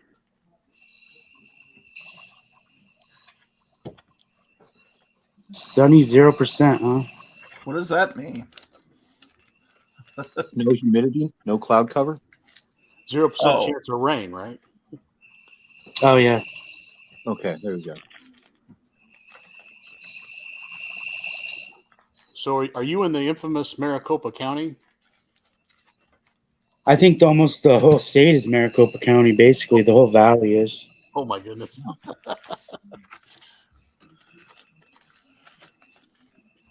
Have you ever been to Kingman before? Yeah, I've been there. I think it's up north.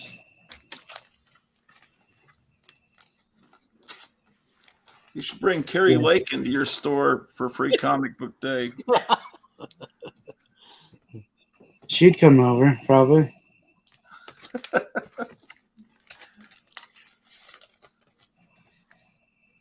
Whoever they swore in that supposedly won, quote unquote, was laughing when they were swearing her in. When do you swear on this Constitution? She started laughing like it's ridiculous. Of course not. That's a nice figure. Hollywood Hogan, right? Just. Oh no, is this when he was Hollywood or not? This is right before, I think. Yeah, he's still a good guy here. This is right when he went over to WCW, I think. He turned into a bad guy? Yeah. Yeah, when he got the black and white. Yeah. He was all black with sunglasses, right? How did they explain his change? Well, it's kind of expected that a lot of them do get to switch over from time to time. So people expect it. Okay. So what was his thing at this point? He would Hulk out in almost like an Incredible Hulk way. He would be almost beaten, right, guys? And then the crowd would wake him up, right? Would he hold his hand up to his ear or something? Oh, and he would like power power up up. a can of spinach. I mean, he would kind of would act like he had a can of spinach. Is that? Am I right about that, you guys? Oh yeah, yeah. And he'd almost become indestructible at that point, no matter what you did to him. When he became the bad guy, it was after he had a Saturday morning cartoon or before? Probably after. Oh, wow. The cartoon came after the success of the WWF. Oh. Right? Never saw the cartoon. Oh, the cartoon? The cartoon was while he was at in WWF. This was the 90s when he went to WCW. Late 90s. Is he still alive? Yeah.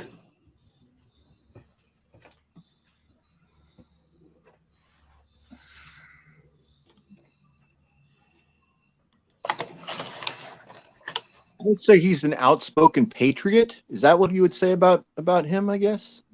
Yeah, he lives in Florida. He's got a restaurant and bar. He's got a shop where he sells all his merchandise and autographs.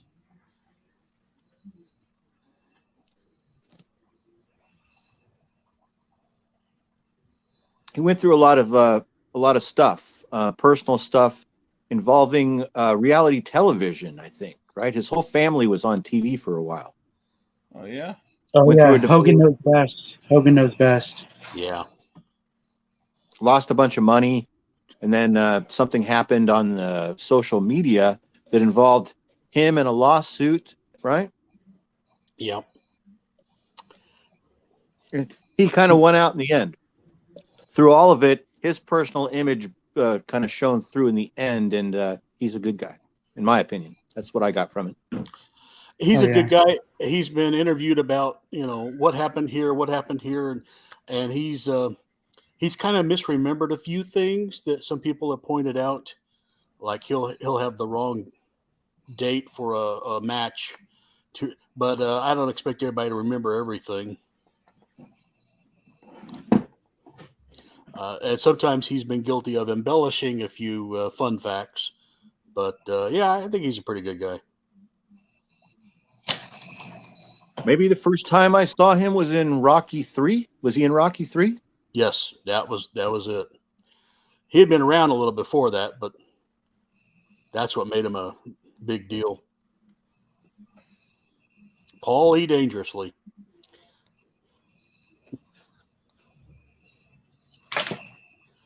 Oh, is that based on that Johnny Dangerously movie? He kind of looked like him for a while. See that oversized phone? This was back when phones were kind of new and a big deal. And that phone would cost like $1,000 or $2. And so he would be at ringside with that, pretending to be talking to important people and making the crowd mad. And he knew how to work it just right.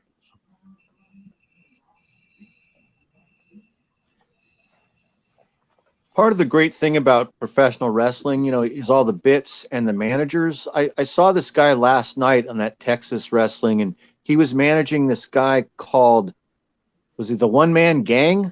You know what I'm talking about? Oh yeah, yeah.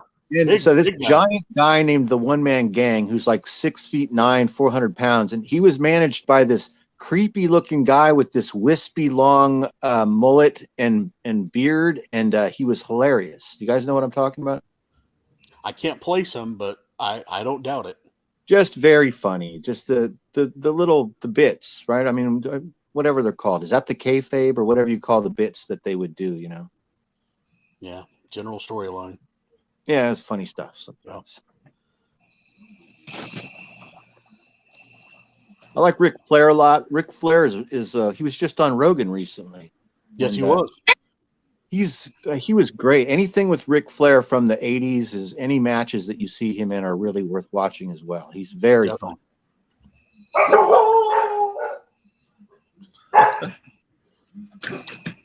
Yeah, Ric Flair versus Steamboat were always appreciated, but I always liked him up against Sting. I always thought those were the best.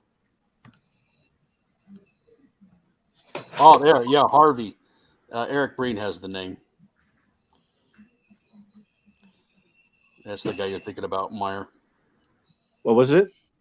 Eric has it in the chat. It's Harvey. I'm blurry, but okay. The name of that manager. Yeah. I've never seen this model kit you're showing right here. I think it's a haunted mansion from like early 70s, but they're marketing it as it's a Disney kit, but they're not using the Disney name, and they're pretending it's an Aurora kit. It came out from a different company. I think it was called MPC, maybe. Okay. But remember they used to advertise them in the DC Comics. And yeah, I remember the Haunted Mansion kits. I just don't remember this particular one. I don't recognize it. I think I had one of them. Yeah, I never have seen a photograph of it built like that. I always saw drawings like in the comic books of these. And they were operated by rubber bands, and yes, just like those Pirates of the Caribbean ones as well. But they've changed this into something it never was, with a glow in the dark from Aurora. It's like it's confusing because they've combined all these different, and they can't use Haunted Mansion and in the Disney name. Polar light. Which is a nice. I like that they. You've mentioned that before, but I do like that they named the company Polar Lights, which is the same as Aurora. Yeah, means Aurora. And then the other company that was doing the Aurora reissues was called Mobius, right? Yes, I have some of those models. Then what was the other company that was doing it? For a while, it was Atlantis. I think there's a company named Atlantis that. But then it seems like the Aurora kits are being put out by that other. What was the other big model company there in the 80s? Monogram. Monogram, right? And then who was doing the ones where you could see through the figure in this bright neon plastic in the maybe the early 90s? I don't remember that company. Oh, I don't know.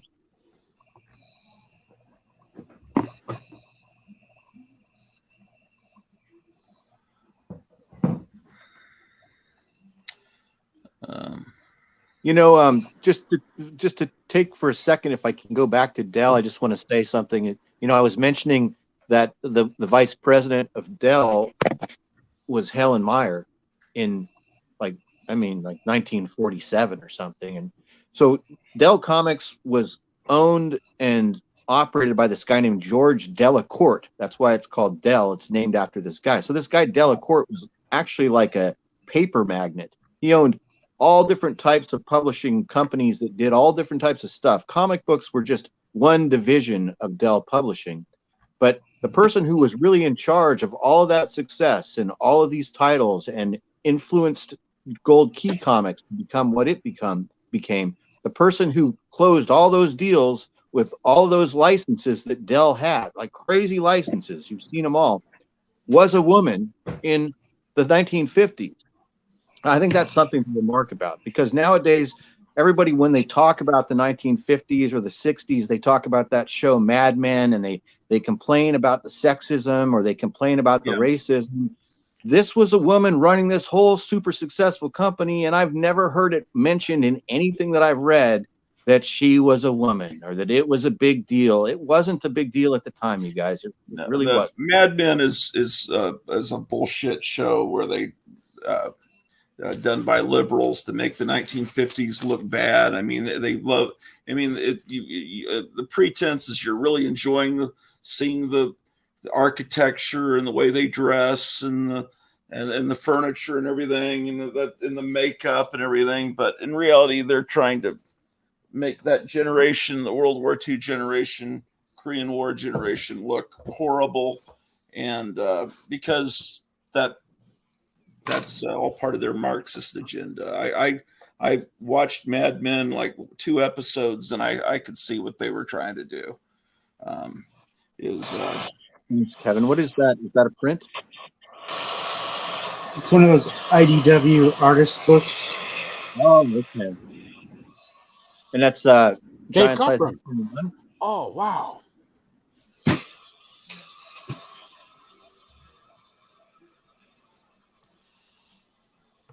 Underappreciated, and I admit the John Byrne stuff is great, but so was Dave Cockrum, leading right up to John Byrne. It was perfect. I agree. I really enjoyed those stories. That run right there, the early 100s. You know. Oh yeah. I had a friend who I met in 8th grade. That was my first introduction to the X-Men. And so I didn't know anything about the X-Men, but I was already reading Marvel Comics. But this was like a low-tier title that no one even really cared about. No one knew who these heroes were at the time. And he had been buying this title for like a couple years, and he had a big stack of them. And so he let me borrow them, and that's how I read this. At the time, it wasn't even thought that this would be expensive or valuable, and nobody really cared. It was, but the stories and art were fantastic. And I wish I had bought them at the same time as well. I have none of these. Yeah, I didn't identify with the guy in Mad Men, and all I had to see was the woman getting the abortion in the first or second episode. And it's basically they wanted to say is it's always been this way, guys. People were real bad and horrible back in the 50s too. That's what they were trying to convey, and because that's part of their agenda. So I would have loved to. I wanted to love the show, but I'm aware when I'm being fed propaganda, and that was an early. Plus, it was Canadian, which is always a problem with television because that's anyway. I enjoyed the show. I really enjoyed the everything, the costumes, the set designs. I liked some of the stuff that you're talking about. I really liked the smoking and the drinking. Well, that was happening. I'm not denying that. That made me long. I mean, some people looked at it negatively. It made me long for the early 60s. And a lot of the show, what I appreciated about the show is I liked that portions of the later seasons were kind of in a way told or seen through the eyes of Don Draper's daughter. I can't remember her name. I thought that was interesting because most people that might be interested or watching the show, what they remember of that time period is when they were 6 or 8 years old. So I think that was a neat aspect to it. I forgot they later on go up to through like almost to 1970 with it, right? Yeah, I can't remember how long. I think it goes from 1960 to 67 or 68, maybe. Okay, the first couple episodes just had a real heavy agenda, it seemed like, but I didn't give it a chance beyond that. So the first season I think was about feminism. The first main character kind of was that the young lady who got a job at the firm. It was kind of from that's what bothered me. I didn't like that stuff. I don't know. Hey, Kevin, are these all sealed where you can't show a page? Yeah, these are. Okay. These are all sealed. This is actually stuff that's on my Amazon. I was wondering if that Dave Cockrum book, I don't know, is any of that you think color interior or all black and white? I think they're all black and white. These are it's all the original art scan. scanned at its real size. Hmm.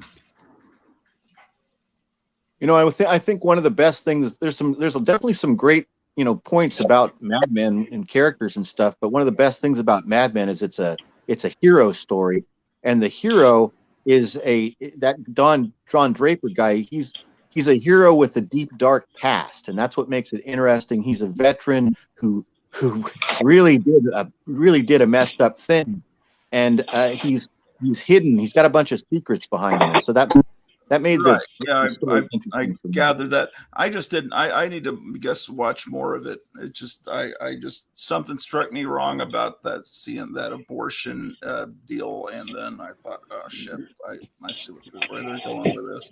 But I should have given it more of a chance, because shows can change. Yeah, for sure. Definitely. And then let's see, and let's see what people are saying. Oh, cool. Each season didn't correspond to an exact year. The JFK shooting is referenced in the second season, I think. Yeah, and then let's see. I believe the creator of Mad Men was a writer who worked in later seasons of The Sopranos. Sopranos, I watched longer, and it was, I think I probably would have really liked Mad Men if I'd kept going with it. It would have, if someone was there with me watching it, maybe if Cleo was around then and maybe she was wanting to watch it and I'd given it more of a chance, I probably would have liked it. But sometimes things strike me wrong, and then I just never did. Sopranos I watched, but there were things that were so heavily messed up that were done in that show that I can't believe I stuck with the show after that. And it's like they have to do this in these shows, and I couldn't stand the Western that was on HBO where they said the F word 47 times in every sentence. It was ridiculous. Everything else was great about it. It looked great. I'm sure the acting was great, but they ruined it with that. And the thing that was so horrifying was they showed an R, A, and then the last letter is E, in a stairwell where this happens to a woman, in graphic detail, the entire act in The Sopranos. And when that happened, I couldn't believe that. It was like, what am I watching, and why am I watching this? What kind of disgusting Hollywood scum, liberal, Democrat, pervert made this? I don't know if you guys saw that episode, but it was, I just don't know. I don't remember that episode, but I do love The Sopranos. I think I've watched it all the way through about 4 times. Yeah, well, that you had to have seen that episode. It was really, I just don't, I don't like that to happen in my entertainment and movies or TV show. It usually won't happen in a TV show, but I don't like to see. I kind of watch TV for entertainment. I don't want to see someone being R'd. I don't think you can say that word on YouTube. Well, yeah, that was the thing about the show, is that it was very raw. And then Tales from the Crypt, sometimes they would push it so far just because it's HBO. And if they had just kept all the gore exactly like it was in the EC comics, but they had to add the language in, you say, well, EC comics, you could tell they were cursing, but the little symbols for the cursing. But then they added all of this nudity and perversion into the show that wasn't in the original. I would have made Tales from the Crypt, like Mad Men, completely 1950s set decoration, every story set in the 50s, and I would have adapted the stories exactly as they were, with all the gore intact, but they didn't need to put in all the F words and all of the nudity and perversion that they went. Just because it's HBO and we can do it, so we have to do it. That's one of the things about these pay cable TV shows. It's like, well, we're pay cable, we got to show them they're getting something for their money. I hated that attitude, and so I don't know. Just forgive me for my being a kind of a curmudgeon in some ways. So anyway, I guess so. We're just seeing one image here. Let's see. Anyway, You had to grow up in the 80s, Ken. My generation loved Gordon Gekko. I have no idea who Gordon Gekko is. You know, friends with Forrest. Who is Gordon Gekko? Bronco. Was he the guy in the gecko lizard in the No. insurance hats? No, I think that's Michael Douglas from the movie. What is it? Oh, okay. So if you grew up in the 80s, then I don't know what that means. But I forget the I was title. alive in the 80s. It was a movie about Wall Street. Oh, that movie. I think the movie's the Oliver Stone movie. I don't think I ever saw that. Yeah, I think it's from Wall Street. You know, I remembered Mad Men as being chronological. Like, I think the first season takes place in 1959, and maybe the last episode is a New Year's Eve party into 1960. And then I believe, like, maybe in season 2 or 3, there's a scene where Don goes to the movies, and I think he goes and sees Gamera, which I think opened in 1962 and 1963. Things advance chronologically in Mad Men, and it's just about one season per year, if I remember right. Because towards the end, the firm, historically, the same thing that happened historically happens in the show, in that his East Coast firm becomes a television, has a television department that advances and moves to California. And then they depict his life in the late 60s California, which really appealed to me because I lived here in the late 60s California. Yeah, I think they start using real advertising campaigns and crediting them to the fictional people in the show, like the coach. Yeah, I really liked that. Well, they weren't necessarily real. They were based upon real things that happened in advertising, I think. Like the stuff with the cigarettes, the early issues are about the tobacco industry a lot. And it's interesting shit. But I'm into marketing and advertising too. Yeah, I guess I should give it a chance then, but I'm not going to give a chance to that Western, whatever that was called. I did give a chance to it. It was, what was that thing called? Deadwood. Deadwood. Yeah.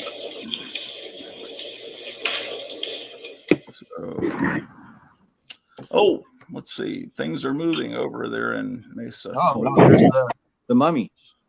Yeah. Oh, yours is different. Mine doesn't have that dark. Mine didn't have that dark marbling on it. Mine was just all green. Could that be ink pen? No, that's marbling in the plastic. Yeah. Okay. You're saying there's a trick to opening it? What's the trick? You want to see? Yeah. Oh, there. Knob in. Can you do it? It's hard to do one-handed because you got to squeeze the sides, right? At the top. I think I know where mine is.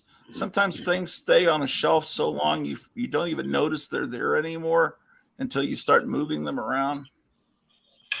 And I need to open mine to see if there's a mummy inside of mine. In fact, I'm going to go grab it. Wow, that's cool. Yeah, that's so awesome. And he's like a blow mold. He's like a blow mold that has a little hole in his back, and he's just stuck to a peg. You could remove him if you wanted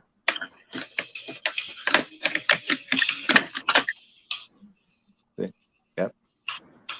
I left this at an ex-girlfriend's house that I broke up with like about 15 years ago. It's long gone, but it really sucks that I left some cool stuff there after the breakup. There's no getting it back.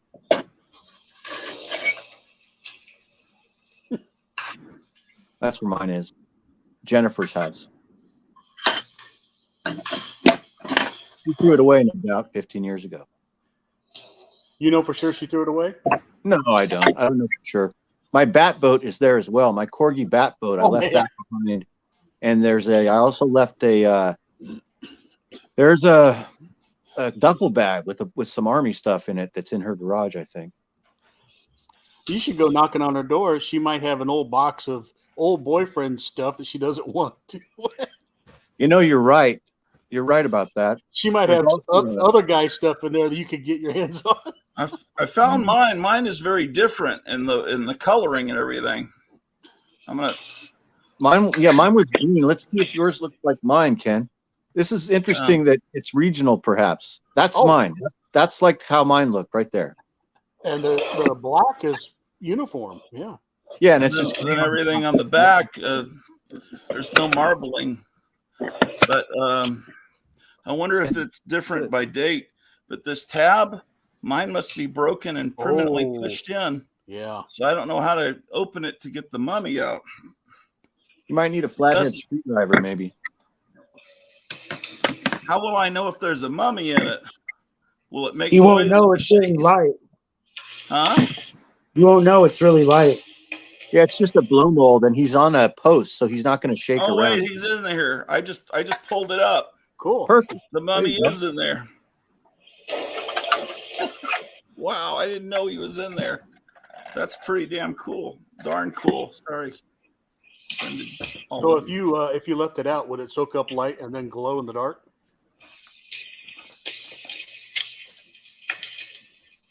That mummy came with this really cool large boxed set that came out in about 1970. I got it for Christmas that year, and it came with a 6-wheeled vehicle that had a crane on the back of it. I've never seen that before. This is not G.I. Joe. I don't know what. But imagine you open that and this is in it on Christmas morning.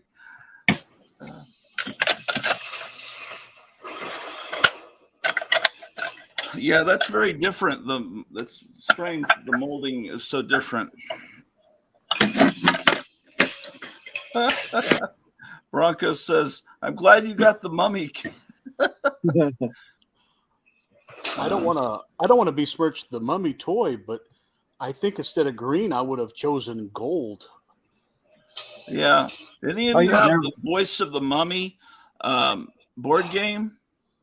No, I wanted it. I remember the commercial, and I've actually watched videos here on YouTube of people that have it, and that's a game that I've considered looking for and trying to find. Yeah, I have it, and I think my friend Gerald, got the Mummy record player to work again, but barely. But yeah, that's one of those. I saw your video yesterday. I think I like Dr. Ken Orloff. I like the sound of that. But my wife was like saying, when we met online through Facebook, and she was saying, she might have been saying this while you were on the phone. She was saying, I thought that name was fascinating, and I had to figure out who this person is. And then finally, when she said she prayed, to find someone. And then the next morning, she got this text message that Kenneth and Gratu, I'm the same guy, because I was friends with her on both profiles. She lived on the other side of Texas, and then I invited her to some show where Bunny Yeager's photography was going to be shown at some place in Dallas, and Bunny Yeager was a famous pinup photographer that photographed Betty Page. She was the one that photographed her on the beach, those famous beach photographs, and the ones where she's basically Sheena hanging from trees and about to spear natives and stuff, and or hugging wildlife animals, like S&M stuff. Yeah, no, that stuff was done by the guy that ran Movie Star News company in New York. He did that more vulgar stuff. She did the more. Florida. She was in Florida. Yeah, she was a Florida photographer. He had a great name though. Irving Claw is an outstanding name. It's Claw with a K. It's just such a great name. Yeah, that's the only Irving Claw, and then the one in the comic books. That's the only time I've ever seen Claw spelled with a K. Yeah.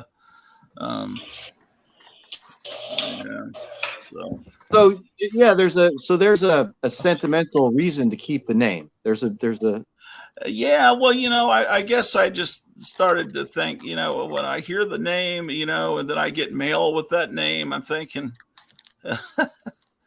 you're looking at, what is this? Just a little box? It's old. Well, you'll notice since yesterday, I've been referring to you as Mr. Orloff. So. Well, I don't know. It's okay. I was texting Meyer earlier, and I said Orloff and I. Well, this friend of mine back in Texas, we kind of grew apart when he started hanging out with these kind of weird people, and I remember him chastising me because I was using that name like on MySpace or something, and he said, "You're just going to, you're just, you're," because, and I was using, oh wow, That I is was so using cool. this, I was using this little Scuzzfink, Ratfink Martian guy as my icon, and then using that name Gratu, and he says, you're just you need to seek counseling. You're just going to die, and you're all your toys and comics, and you just need to, it's love. I wish that my friend and it's like you're using pretending to be a toy, and all this, and it's like and using this fake name. Meanwhile, he used the fake name also as a DJ. He's like his Hieronymus Superfly, it's like, but he looked down on me for being Gratu Orloff. And it's just like over the years, sometimes it's just like I hear my name just the kind of in a negative way sometimes. So I just thought maybe I should just because Orloff is a real name of my family, and I thought I don't know, but she says I should keep the name, so I think maybe I'll do that. But I mean, I was thinking I'll change the name of the show to the name of the hotel here in Rural Retreat, which was the Hotel Sprinkle. Let's see, is that there's a lot of mummies. I should see if I can get the voice. We're at 2 hours and 16 minutes, and I guess we haven't been canceled. So I told right. you. Yep. This piece is really cool, Kevin. Is this the 70s? It looks like the 70s to me. Yeah, this was my favorite mummy toy growing up. So that reminds me. I called saw the that Arco. in Hong Kong, but it reminds me of something that I would have found in the 70s in Tijuana. I used to. They had a lot of like toys with springs, like what you're showing right here in Mexico Yeah. that they were selling. I can show you one in the package. Where is this from, and where'd you get it? They made many bootlegs of it too, but the original one is called it's made by Arco. And that's it right there. That's the Arco one. The paint That's the is Arco. beautiful. Yeah, I'll show you the package in a second. Okay, I found the voice of the mummy. Oh, excellent. So I actually kind of knew where it was.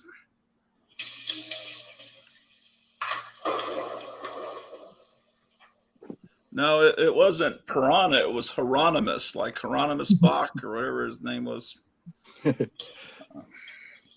I probably gave away his identity to anyone that knows my old friend. But anyway, Hieronymus Superfly. And then he was lecturing my wife. When Alex Jones was deplatformed and taken off, he was YouTube and everything. All the liberals were like saying, "Well, it's a private company. They have the right to do that." And it's like, but anyone with any common sense realizes, well, this is how we communicate. Maybe a private company, the electric company is a private company, but if they don't like your politics, can they turn your electricity off? Or can so, but that's what they all said, Yep. And of course now they're all up in arms and clutching their pearls about Twitter, which is a private company being bought by someone that doesn't agree with them and doing things that is like, but hey, it's a private company. So remember when you said that about Alex Jones? Wow. Okay, I'm about to curse. The new one. Or that's that vintage, or is that like a reproduction? This one's vintage. Wow. That's great packaging, man. You imagine seeing that. What year is this? Late 70s? 83. 83. Cool. Well, the bugs and bats it comes with and snakes. This was like one of my favorite toys when I was a kid. Sure. Yeah, I mean, 83, I was graduating from high school, so yeah, I guess I wasn't looking at stuff like that, but it seems like even as a high school graduate, I would have recognized that packaging and bought that. But I just, it would have been mine too if I was a few years younger, man. That's great. Uh, Yeah, especially the angry mummy on the. with teeth. Yeah, that's pretty cool. Yeah.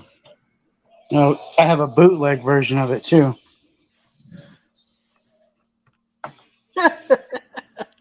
You have a what? Look at that. This is a Why is he bootleg happy? version. What is this now? He says it's a bootleg. A bootleg? Yeah. Why would, Yeah, it's a knockoff. You can just look at the mummy is shittier. oh yeah, the title is different. It says the Mummy's Curse. Well, they're both the Mummy's Curse. You sure? Is it the same company? No, it's not Arco. What is So the this is the manufacturer on knockoff that this? would have been sold on the racks in, like I said, like in Tijuana or something. Yeah, but does it have a made in Mexico or anything like that? Both packages are pretty good. It's almost the same picture, just different color of the blue instead of green. Yeah, it's wow. This one with a bat and a spider, and this one comes with snakes. Okay. Oh, okay. You kind of have It to did have glow in the dark. both if you like that thing. You have to have them both, yeah. I understand why you have both because they're both cool. Yeah, The they're one unique. that's smiling, it's cool that you can see the hieroglyphics behind him.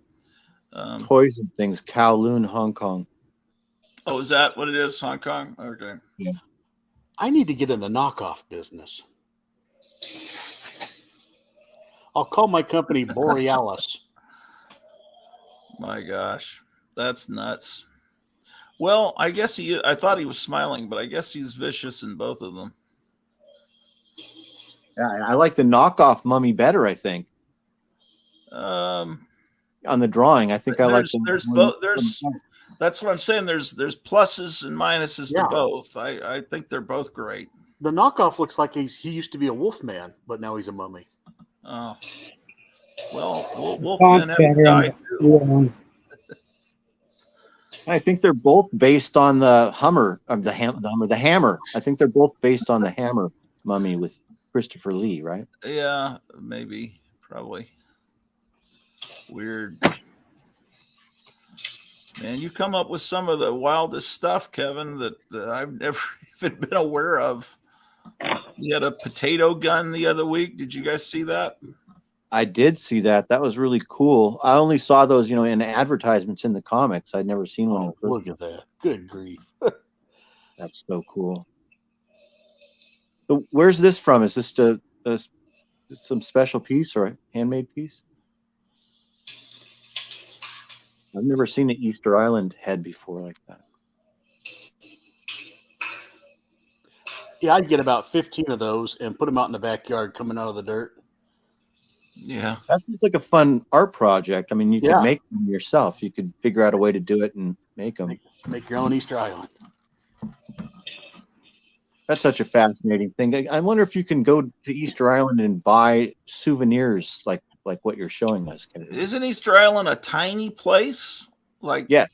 I don't even know if people really lived on that island or if they came from somewhere else and put them there. Because it always seems like it's like tiny, like smaller than Gilligan's Island. We think they did, and they slowly chopped down all their trees to use the wood, and then they kind of just run out of food, and it just kind of went away. That's the theory. Okay, all right, that makes sense. Yeah, I remember there's one that's red of that and one that's in black and white because the show is black and white. There's a glow in the dark one coming out, life size. Oh wow, really? Yeah. Yeah, hopefully it comes out in time for me to get it signed. Oh. I don't think he's ever gonna pass away, but I hate to jinx things. Or you just killed him, basically. Yeah, I know, because that's happened to me before. I went out and got Ricky Nelson's great. I got his greatest hits record, and then I go to a New Year's party, and it's like Ricky Nelson's on the TV. It's like, oh, he just went down in a plane. Like a few hours after I bought his record. It's like I think I did that.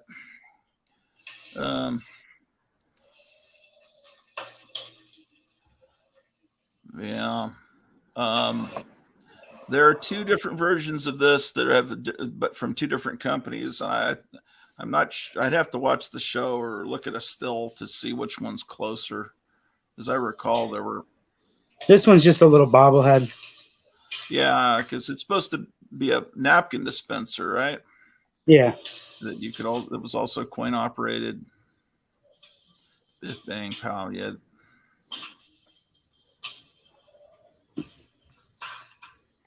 Wow, 2009, they're still making money off that show.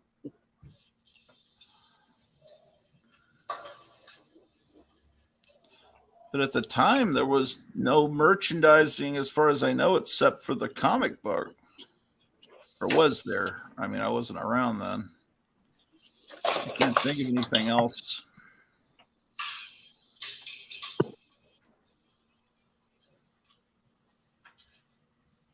This thing still has all the mold on it from the pet store. Oh, yeah. I didn't know that about what Lead Paint said, that Easter Island is a Chilean possession. Oh, yeah. Yeah, he said that he's been there to the islands next to it. You should South probably America. throw this away. That's so cool.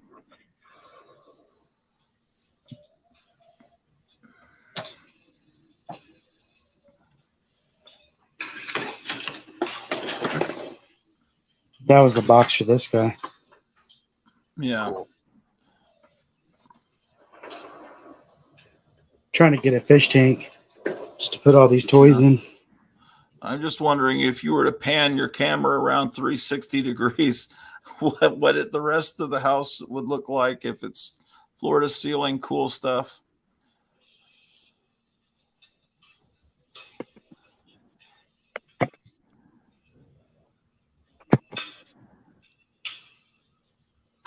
Wow.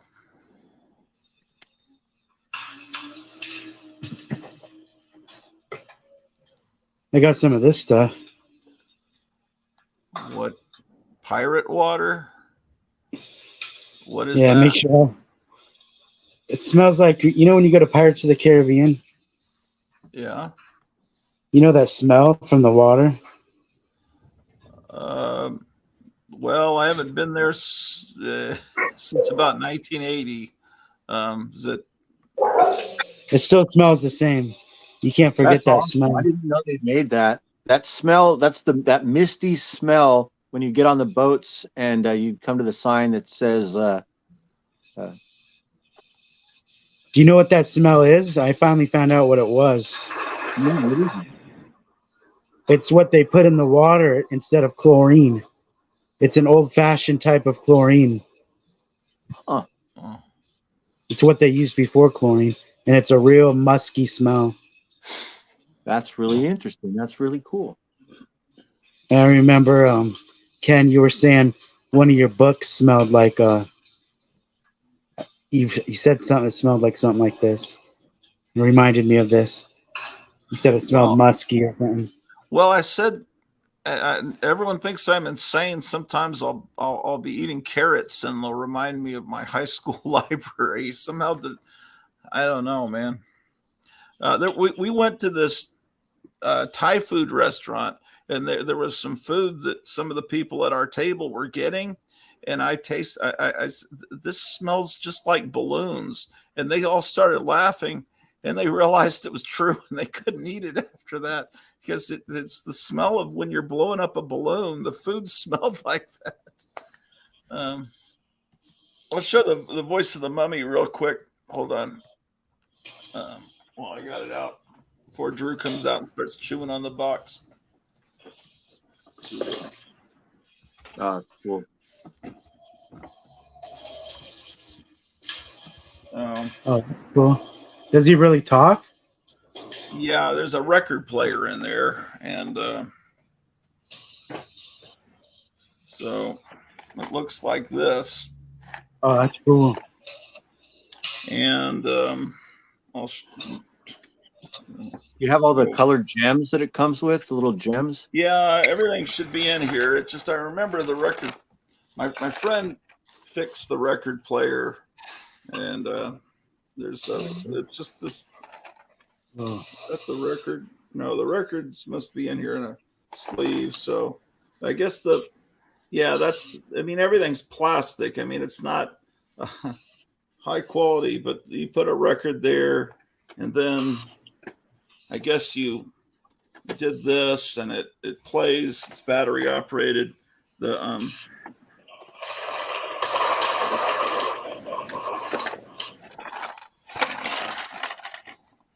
This toy has a fantastic television commercial that you can find here on YouTube. It's really good with these kids in pith helmets dressed up playing this game like they're in Egypt. Yeah. It would probably look good on display. Oh, then you have these little cobras. Yeah. I remember that.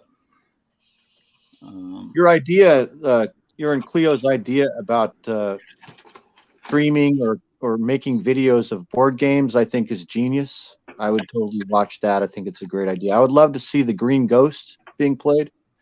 Yeah, absolutely. Where's the record, man?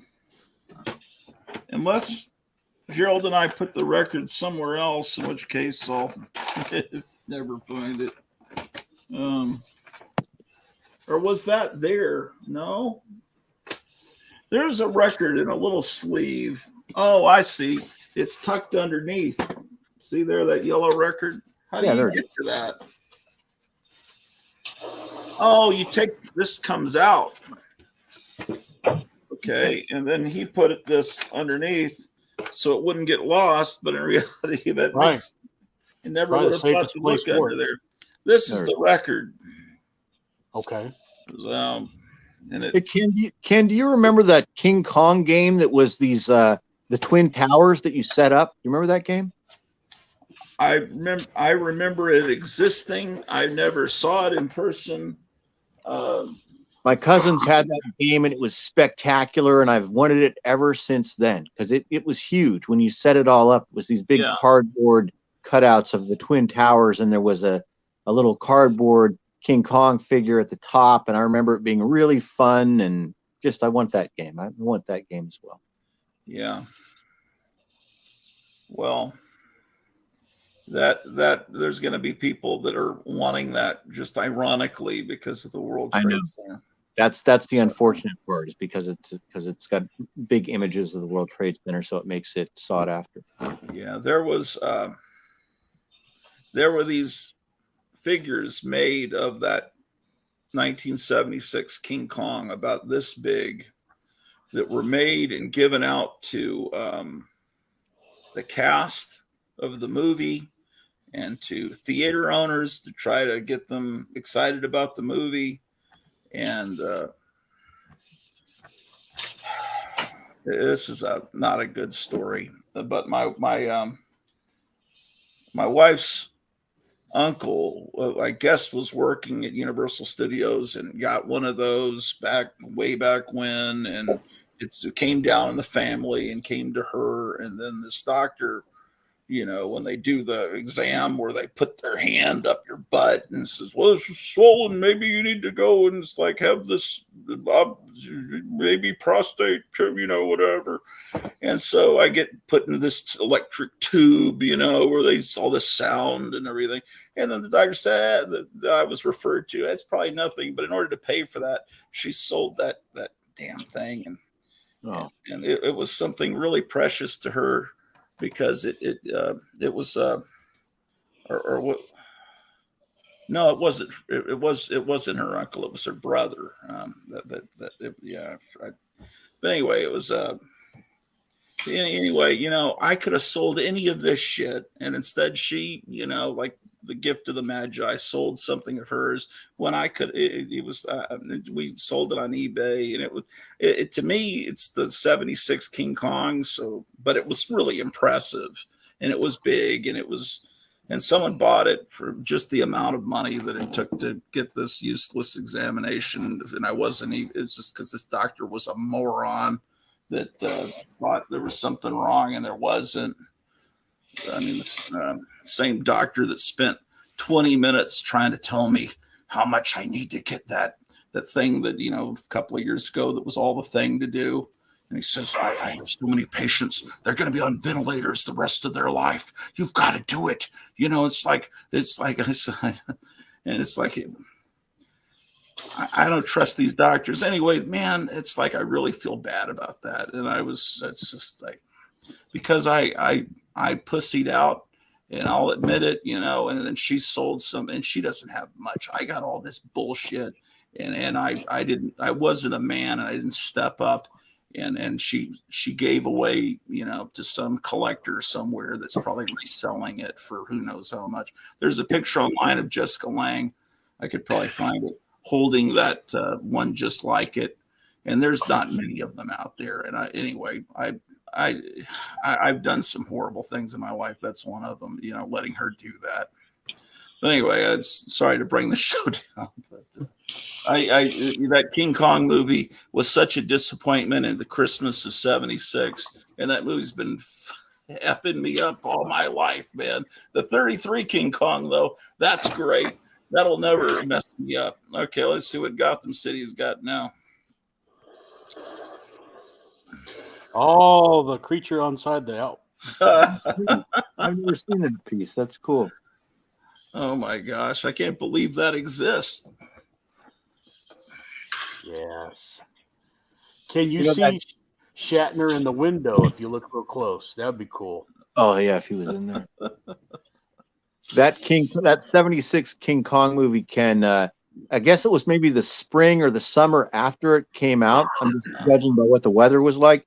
But where I would buy my comics, this little convenience store that I would walk to for months, like the only available cards, cards with gum inside of them, were those King Kong cards. And so I would just buy them because that was all that was there. So I have about 100 freaking King Kong cards from that summer because it was just the only cards that were at the market.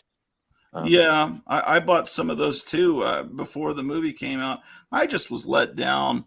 And then I remember how let down Forrest J. Ackerman was. You know, he had that stuff on the front cover of Famous Monsters and all that. And then when that came out and he realized there are no dinosaurs in it and all he does is fight some rubber snake and snap it in two.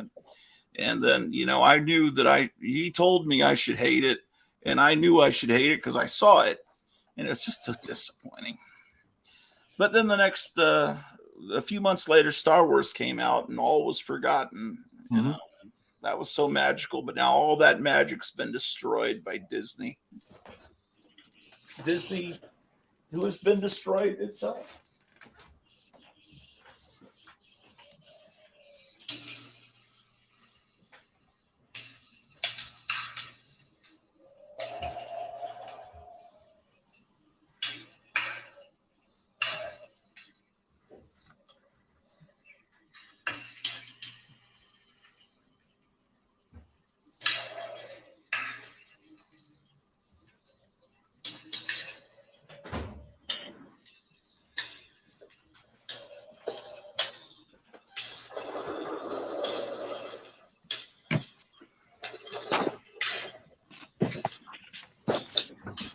You still here? Yeah, I'm here. I was putting that model that game back up and thinking about what a rotten son of a bitch I am. Are all those Garbage Pail Kids? Are those all vinyl figures? Is that what those are? No, they're made out of probably polystone or something. Oh, okay. They're little statues, little statuettes. Yeah, they're little statues. Nice.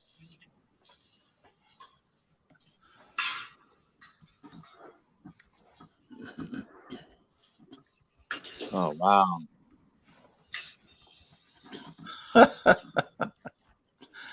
This is great.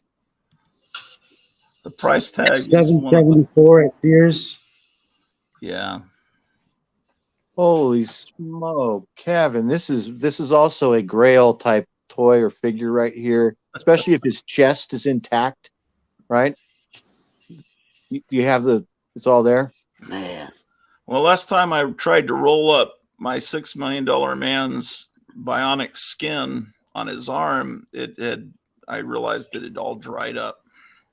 Yeah, It didn't have there's the- people that make replacement sleeves that are new so that you can buy them off of eBay and install them on your old Steve Austin figure so you get the same action again. I wouldn't know how to do that, but that's so weird. This one's still tied down. This is a very valuable figure, Kevin. I mean, Yes. this figure unboxed loose is not cheap and hard to find. I mean, not real common. So this is a really nice piece, man. I'm Yes, envious. definitely. Envious of you. Still got the insert, and he's still tied down. Man. Yeah, wow. Usually his nose gets all scratched up if he's out of the box. Yeah, because it's probably all molded and brown, Yeah. and then they painted the skin on there, so his nose will get rubbed. Yep. Exactly. And that's big. That's about a 14-inch figure, you guys, right, Kevin? Well, it should I think be. It so. should be bigger than the others. Yeah, I think it's 13 and a half, 14 inches tall. Man. I love that color too, that kind of purplish pink packaging that it came in. I would be happy with the back of the box. That art is pretty bad. He looks like the what is it? The movie poster for Zardoz there on the left. Oh yeah, he does look like the Zardoz head. Look at the flying spaceship Zardoz. on the right, man. Look at that. The spaceship, the top right that he came in. It looks like a butthole blowing out a fart. Yeah, it looks like a clove of garlic, a farting clove of garlic. And the other thing that makes you feel old is seeing what Jessica Lange looks like now, and it's like, holy Oh my shit. God! I mean, know. it's not her fault. I mean, it happens to all of us, but I realize, oh man, it has been a long time since I was in 6th grade. I'm trying to. Yeah, those side by sides with Kelly McGillis and Tom Cruise are pretty unforgiving. I still haven't seen that new Top Gun movie. We were talking about that earlier. That everyone loved it. Yeah, it's Have you good. I guys seen watched it. Yeah, I watched it. It was outstanding. But It's what good. happened to the movie that came out? I mean, that was being filmed during the pandemic. The new Mission Impossible. Remember where he was yelling at his? He says they released these tapes where he's yelling at the cast for not wearing masks, and he was saying we're the only we need, if people get sick and we get shut down, we're the only movie being filmed by Hollywood right now, and you can't do this to. Do you remember that? And that was so many years, a few years ago. And I don't think that movie's come out yet. Has it? No, I'll never watch it. Oh, yeah. I've really only seen like the first Mission Impossible where they made the original cast like Is horrible this Gregory? people. Are you showing me Gregory right now? Yeah. Is this the packaging, the original boxed Gregory? Oh my God, it is. Oh my God. I love this toy. This is another one that my cousin had that I never had, and I was really envious of. And finding this now, when you find it loose, all the blood inside him is congealed and dry. So it's really hard to find this toy like Kevin is showing us right here. This is a Grail toy. This is a, Yeah. What year did this come out? Very late 70s? yeah, I'm going to guess 78, 77. Is that about right, Kevin? Let's check a look. I'm sure Kevin is tired of us asking what age everything is. I know. I'm sorry, dude. I'm sorry. I've done it to him too. And I'm sorry getting all excited and interrupting Exactly. Yeah. and 79, hijacking the okay. conversations, but he's showing stuff that I haven't Sure seen. is. I haven't seen one of these in package Yeah. like this. This thing I only saw in ads and comic books, I think. It's spectacular. My cousin had it. It's beautiful. It's about a 13, 14-inch wingspan. It's made of this hard rubbery plastic. It's heavy and very cool. And that's all it is. It's just a rubber bat with a see-through clear plastic chest piece, and you can see the blood inside of his chest carapace. That's it. Nothing more to it.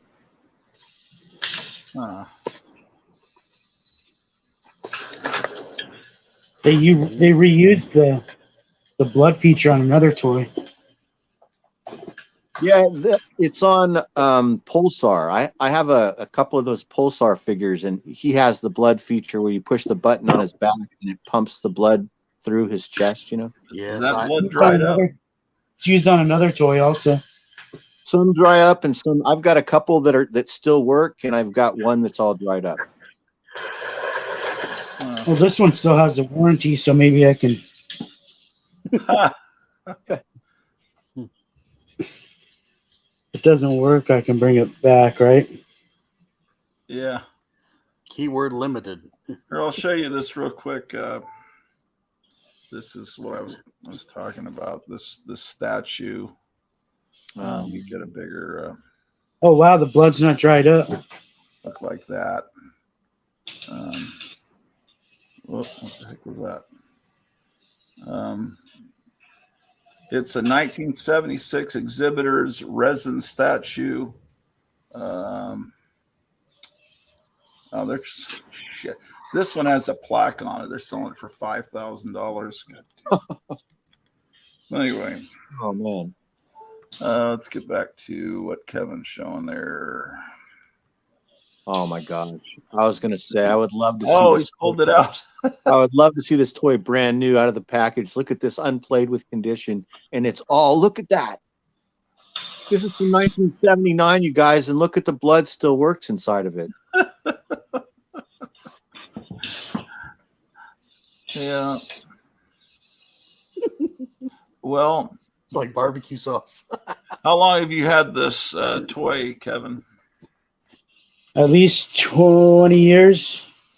So, in those 20 years, you've been in Mesa? No, I've been in the state though. I'm just wondering if different regions are better to toys like this, different climates.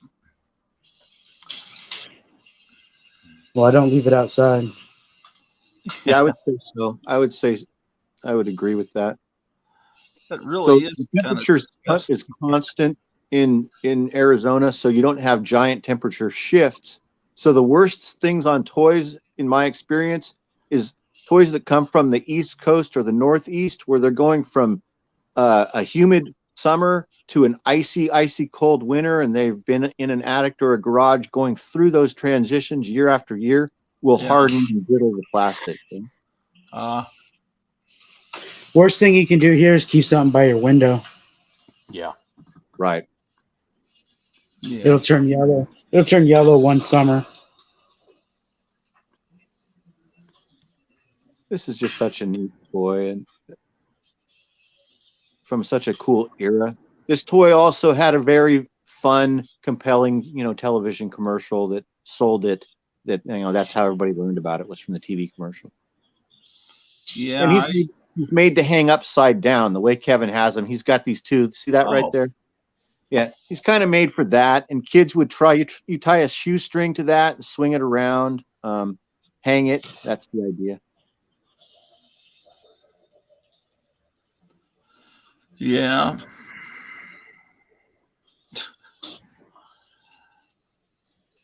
I mean, who would have thought that you want to have a bat toy where you can watch blood pulse through it? I mean, that's a strange concept. It really is a weird concept and gimmick, but it was pop and ended up being true. This was at the beginning of the gross era. Remember, this was green slime was new. Yeah. Purple slime was new. A lot of things, this gross out thing was new and was starting and being popularized. And the target audience here is like 12-year-old boys, in my opinion. That's how old we were, I think, around that age or something, maybe a little older. But this is preteen boys, I think. Teenage boys are doing this.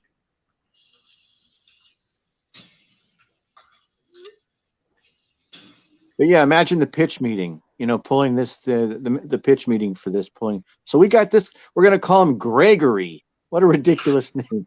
Gory. Get it gory, because it's gory. The kids love blood.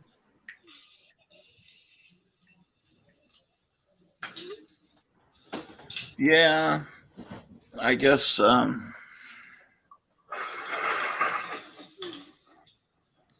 Yeah, and just like what, 2 or 3 years later, Kiss would show up, and on stage they'd have some blood in their mouth or something.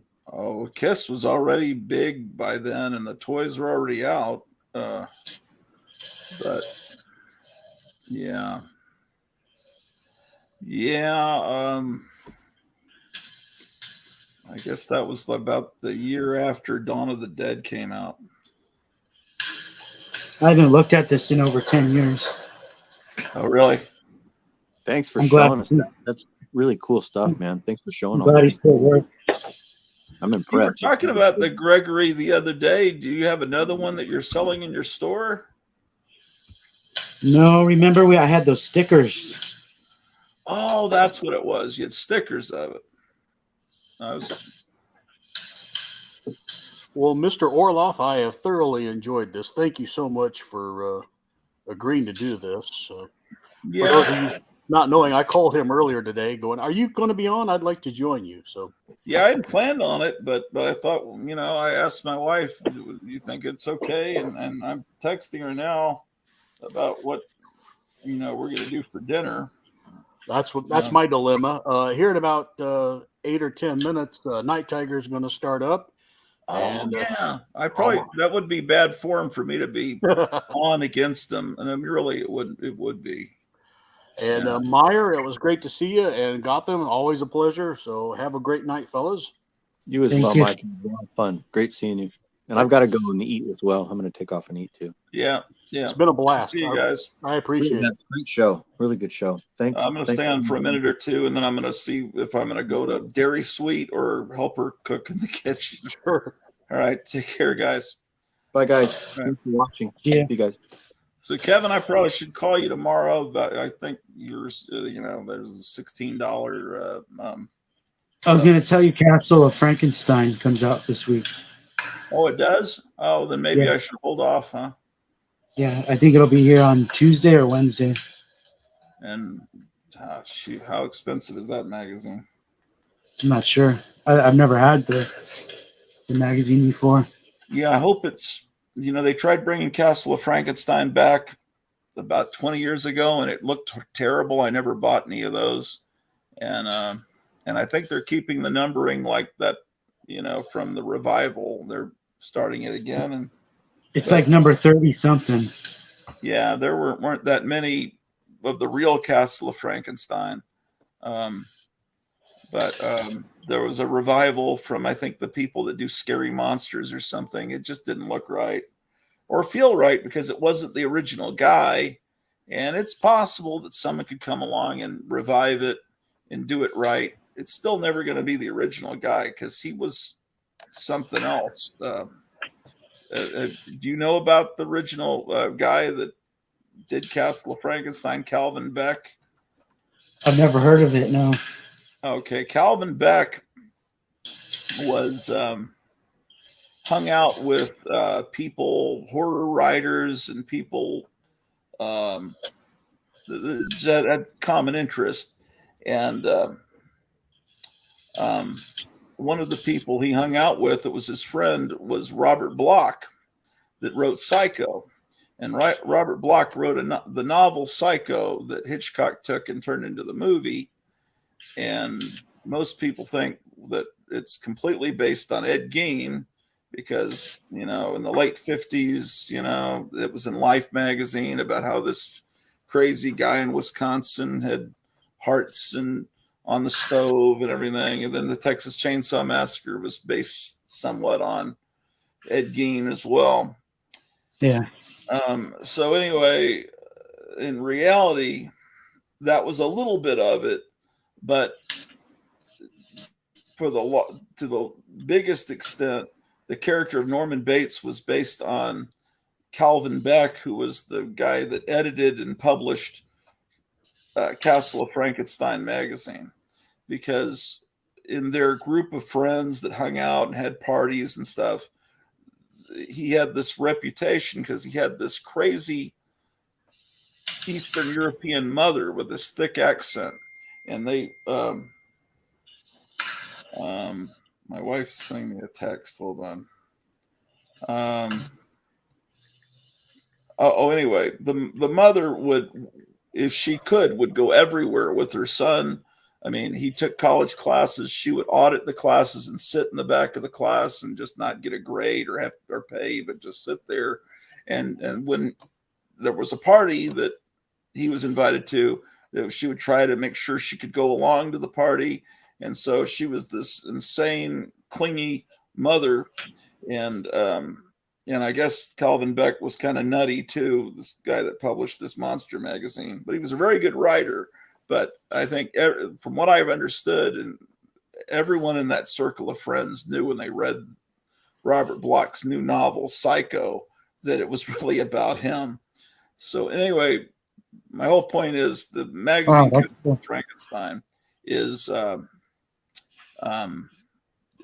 actually written to a large degree by the real Norman Bates, and I think I got one right here that was sent to me by a couple of copies here. This is John Goris has sent me some of these that I don't know if this is an upgrade to what I have, but for those of you that have never seen Castle of Frankenstein, I mean, Famous Monsters was the original, but the original monster magazine, but Castle of Frankenstein was right up there with it. It came out very sporadically. This is a good copy of this. This is probably better condition than mine, but a lot of times they would have painted covers with really cool images, which is what they're doing with the revival. But there were ads in the back like Famous Monsters had. The print is tiny. It's very, very wordy. But this is the interview with Stan Lee in the '60s, so this will be interesting. It's very literate. It's he would have these movie reviews in the back. I mean, it looks like Famous Monsters, but it isn't written down to little kids. It's more written towards college students. Here they're covering Ultraman, which is something that was never done in Famous Monsters. He used to have in some of the issues at the back these little capsule reviews of movies. Here's Lynn Carter looking at books. I highly recommend this magazine. There's an article on the Avengers. Again, something that this covers the whole range of. This really is great. There were also some comic strips in it. And then the Monster Times came along, and it was really, let's see, this is written by, when they were just amateurs, Marvin Wolfman and Len Wine, or Len Wynn. I don't know how it's pronounced. Maybe that's Wine, because my last name is Weinert, and it's spelled that way. Here's Maurice Evans getting the makeup put on for Planet of the Apes. It's just great. And there's the Stan Lee interview. It's hilarious. If you'd seen Stan Lee in 1966, he was like practically bald and no beard. And then he tried to become hip and younger looking. But I highly recommend this magazine. I think I've got a complete run of the real ones, but I think that this is an upgrade and slightly better condition. So I really appreciate John Goris sending me this as an AOK a couple of weeks ago. And but will the new magazine be as good? The Psychotronic encyclopedia film that came out in the 80s was inspired by the reviews that they would have, these short reviews for movies in the back of Castle of Frankenstein. I think this issue's later and probably has that. This is more what the new revival that's coming out this week is trying to do with these painted covers. I think the one that's coming out this week has maybe Golden Voyage of Sinbad kind of painted cover. And so they would. What number is that one? This is one of the last ones that came out. This is number 20. Hold on a second. This is number 25 from June of 75. So this is one of the last issues that came out. The ones that in between are from that revival. See, this even has Texas Chainsaw Massacre covered in it. So Forrest J. Ackerman never even acknowledged that movie's existence. I don't think he did. But 37 is the one that's coming out this week. yeah, because there were a bunch put out in that revival series. So they're covering Young Frankenstein. It kind of dates when this came out. Here's where they're selling the back issues. So it started like around 1960, and here we are in 1975, and they're only up to issue 25 because it might go a couple of years between issues, or they might have several issues out in one year. But yeah, this is a great magazine. I'm hoping the revived version will be good. I don't know who's writing for it, but It says it's put out by the publishers of Scary Monsters. I think that's maybe who did it the first time, I think. But we'll have to see. I mean, Famous Monsters, Castle of Frankenstein, and the Monster Times were the three great ones. It says it has Baron von Neck Mad Movie Reviews. Yeah, the Monster Times was like the Rolling Stone. The Rolling Stone of that time period. It was a newspaper that unfolded like this, and then you read it like this, which is the way that the Rolling Stone was. So this is hard to find, and I mean, in really great shape because it's folded and it's newsprint, newspaper stock, and let's see, this was part of the big revival of interest in EC in the early 70s. The Monster Times was kind of spearheaded that. But this Castle of Frankenstein has a website here called mymoviemonsters.com. I'm going to give you the layout. Okay, so I thought I gave it to you. Yeah, show us 37. Okay, can you show us the cover? See that website? We should see if that's the website right there. mymoviemonsters.com. Yeah, I could pull that up real quick. I don't know if my wife wants me to. Let me see what. The cool thing about this magazine is 96 pages. Well, that's pretty good. But 96 pages is probably going to be at least $10. I think you're right. I think it's $10.99. Okay, so which means I'm probably going to need to send you about more like $26. We're really not doing really good financially right now. I'll figure out some of it, but let's see. Let me look that magazine up here. The stock is low, so anybody trying to get it, order it from the comic shop. How many copies are you getting? I'm only getting 2. Okay. Are you possibly going to keep one of them? Yeah, I should probably order more right now. I want to see it. I mean, I don't know. I mean, Kevin, it could turn out to be crummy, and I hate for you to order more. But if you get people from the 4-Color Fossils that want it, because there's, maybe you would sell them to the people online. But I imagine most comic stores aren't going to even order this because I don't think there's many people that care about these magazines. Here's the cover. Oh, okay. Was there? Is this the very first issue of the revival, or was there one before it? I think I missed the one before it. Okay. Yeah, I think there was one before that had a Golden Voyage of Sinbad cover. But Let me see. Am I sharing a screen? Okay, let's see what I can find here.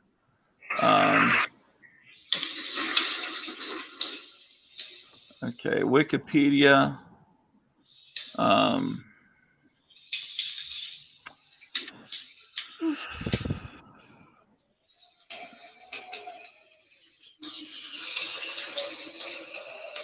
Okay, the magazine ran 25 issues plus one annual, the 1967 Fear book. Final issue was published in 1975. Beck canceled his magazine not because of poor sales, but to devote his energy to writing books. During its primary run, Castle of Frankenstein outlasted the majority of monster magazines that filled the market for 2 decades, with the notable exception of Famous Monsters of Filmland. In 1999, publisher Dennis Truck-Tennis revived both Castle of Frankenstein, releasing 10 more issues, and the original title Journal of Frankenstein, releasing 5 more issues. So that means he went up to, last issue was 25, so it went up to 35, and this one's 37. Is that what you said? 37. So there was one that came out. Okay, it says in 2021, publishers Don and Vicky Smeraldi once again revived Castle of Frankenstein, issuing 36 in October, with plans to release new issues twice a year every spring and fall. So Don and Vicky Smeraldi, I don't know about them. See, it's all depends on who these people are and how. If they're people like the people doing Monster Bash, then this will be, oh, they must be they're the scary monster people. So I think I've only ordered Scary Monsters once or twice. I say what? I've ordered that Scary Monsters once or twice, I think. Right. It's good. I mean, they've been publishing that a long time. I don't normally get it. I mean, I'll see it at like Barnes and Noble, but usually it's too expensive or I pretty much have everything that's in it.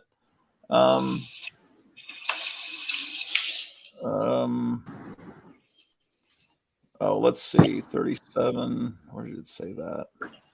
This must be previews. Okay, so see how they've done a good job recreating the way the cover looks with the little strip of movie film at the bottom, and the painting looks very much like the way it did in the 70s. Let's see if they're going to show in. Oh, so that's the back cover. Now, if they were, yeah, $10.99 in shops April 26th. Yeah. Let's see.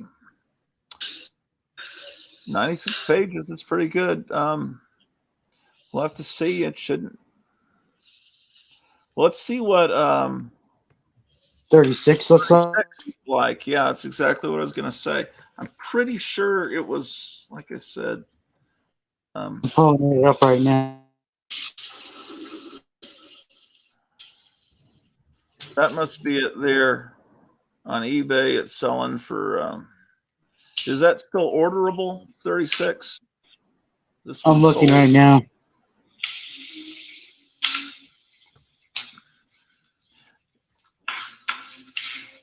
Lost Voyages of Sinbad.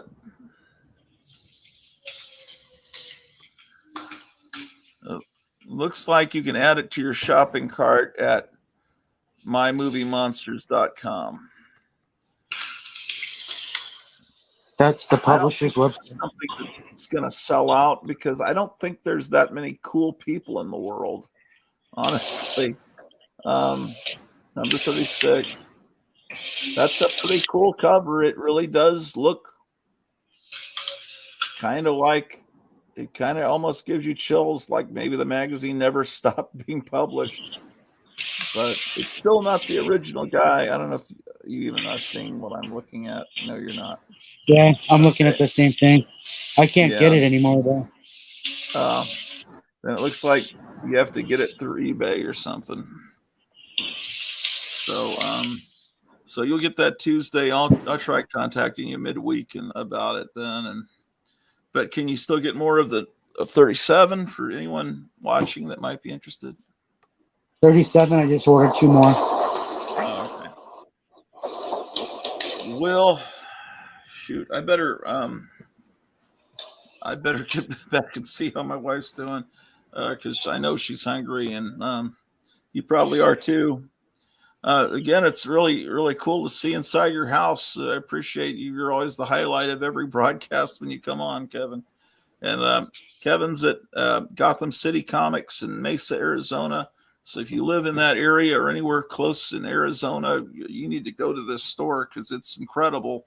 Because it's not just comics; it also caters to people that love monsters and horror. And then the show that I've been putting out, guys, if you want to order copies of that, that would be very appreciated because we're trying to pay some bills here. I've already made a bunch of episodes. I already have the disc ready. I just need people to order them, and I can slip them in envelopes and get them out immediately. I've got the process down now.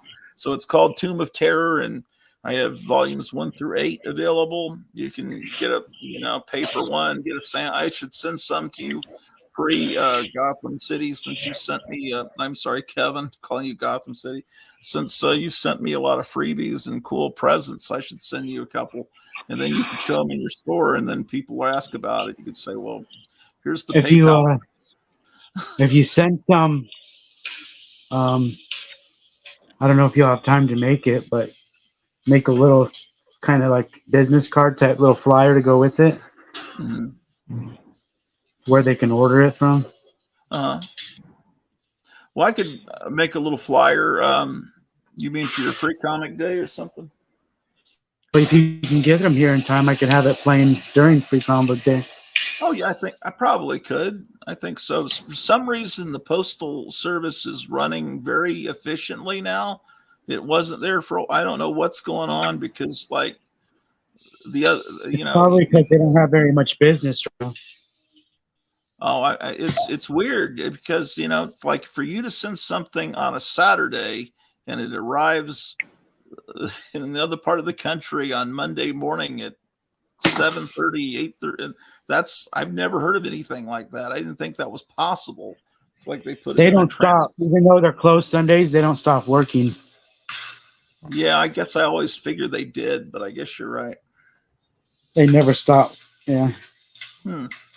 Well, yeah, the post office here, they take off for lunch for a couple hours. It's like it's just closed between 10 and 12 or something like that. It's weird. And then I don't think anyone there knows how to operate the flagpole because the flag's been at half mast.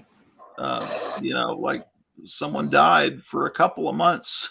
It just stays there. And I'm thinking, I mean, it should be there. It should be at half mast for the last couple of years. Oh, yeah. I think technically in situations like that, I think you fly it upside down, but you don't. We don't want to probably get into that. But oh man, this wind is really buffeting the windows. This Jim Jar is asking if you send to England, to the UK. You ever do that? I've done that before. It's harder. More expensive, but do they open the packages or the customs or whatever? The thing with sending out of the country, you have to send it priority mail to have a tracking number. You send it first class, you're not getting any tracking, so you don't even know where your package is. Oh, okay. Well, but I guess, or would you be willing to do it for Jim Jars or? Yeah. Okay, so the answer is yes. Well, message us on Facebook or Instagram. Okay, and on Instagram, you're super. No, let me pull it up. Hold on. Okay, yeah, just here. I'll only give you full screen so you can show how to get to it.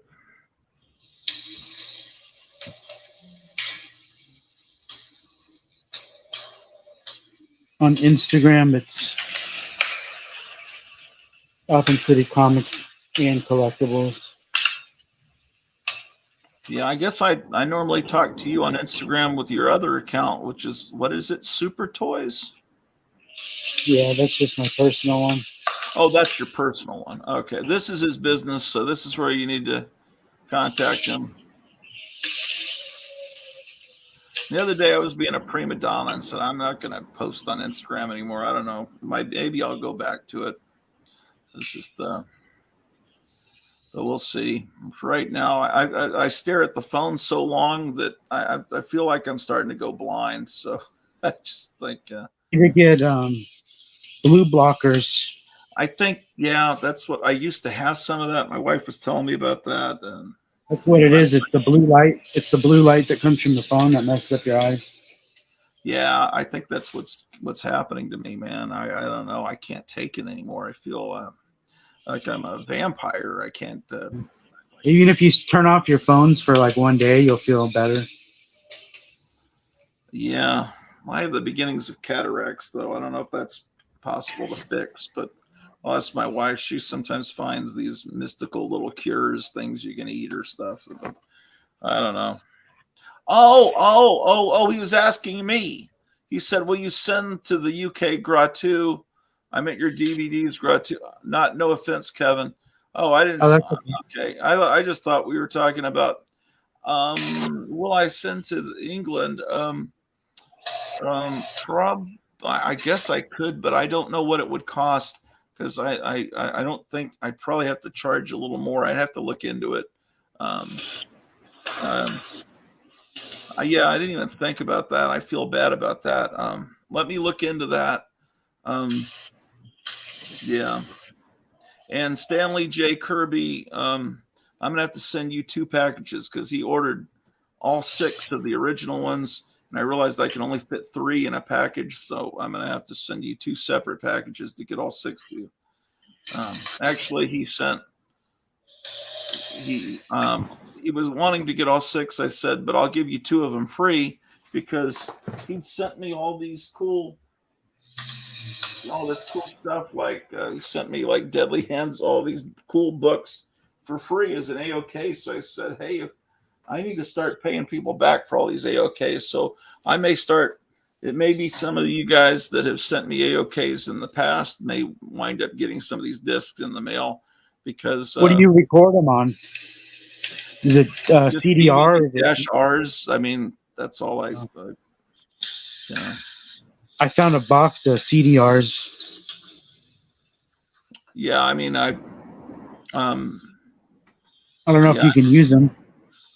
Well, CDRs just record sound, so you could use that for recording music, but yeah, my technology is not brand new technology, but they're fun shows. They entertain me. They're made to entertain me, the way they're edited together and everything, and I'm sure other people will be entertained by that too. Have you ever seen another one of those in the package? Because I would love to have that on the wall. I'll let you know if I find more. Yeah, if you do, because that's great. Because it's that perfect image from the comic of that family. That is hilarious. Well, I guess I'm gonna run and see how my wife's doing, and I'll talk to you real soon, Kevin. Everybody, take care, everybody. Bye.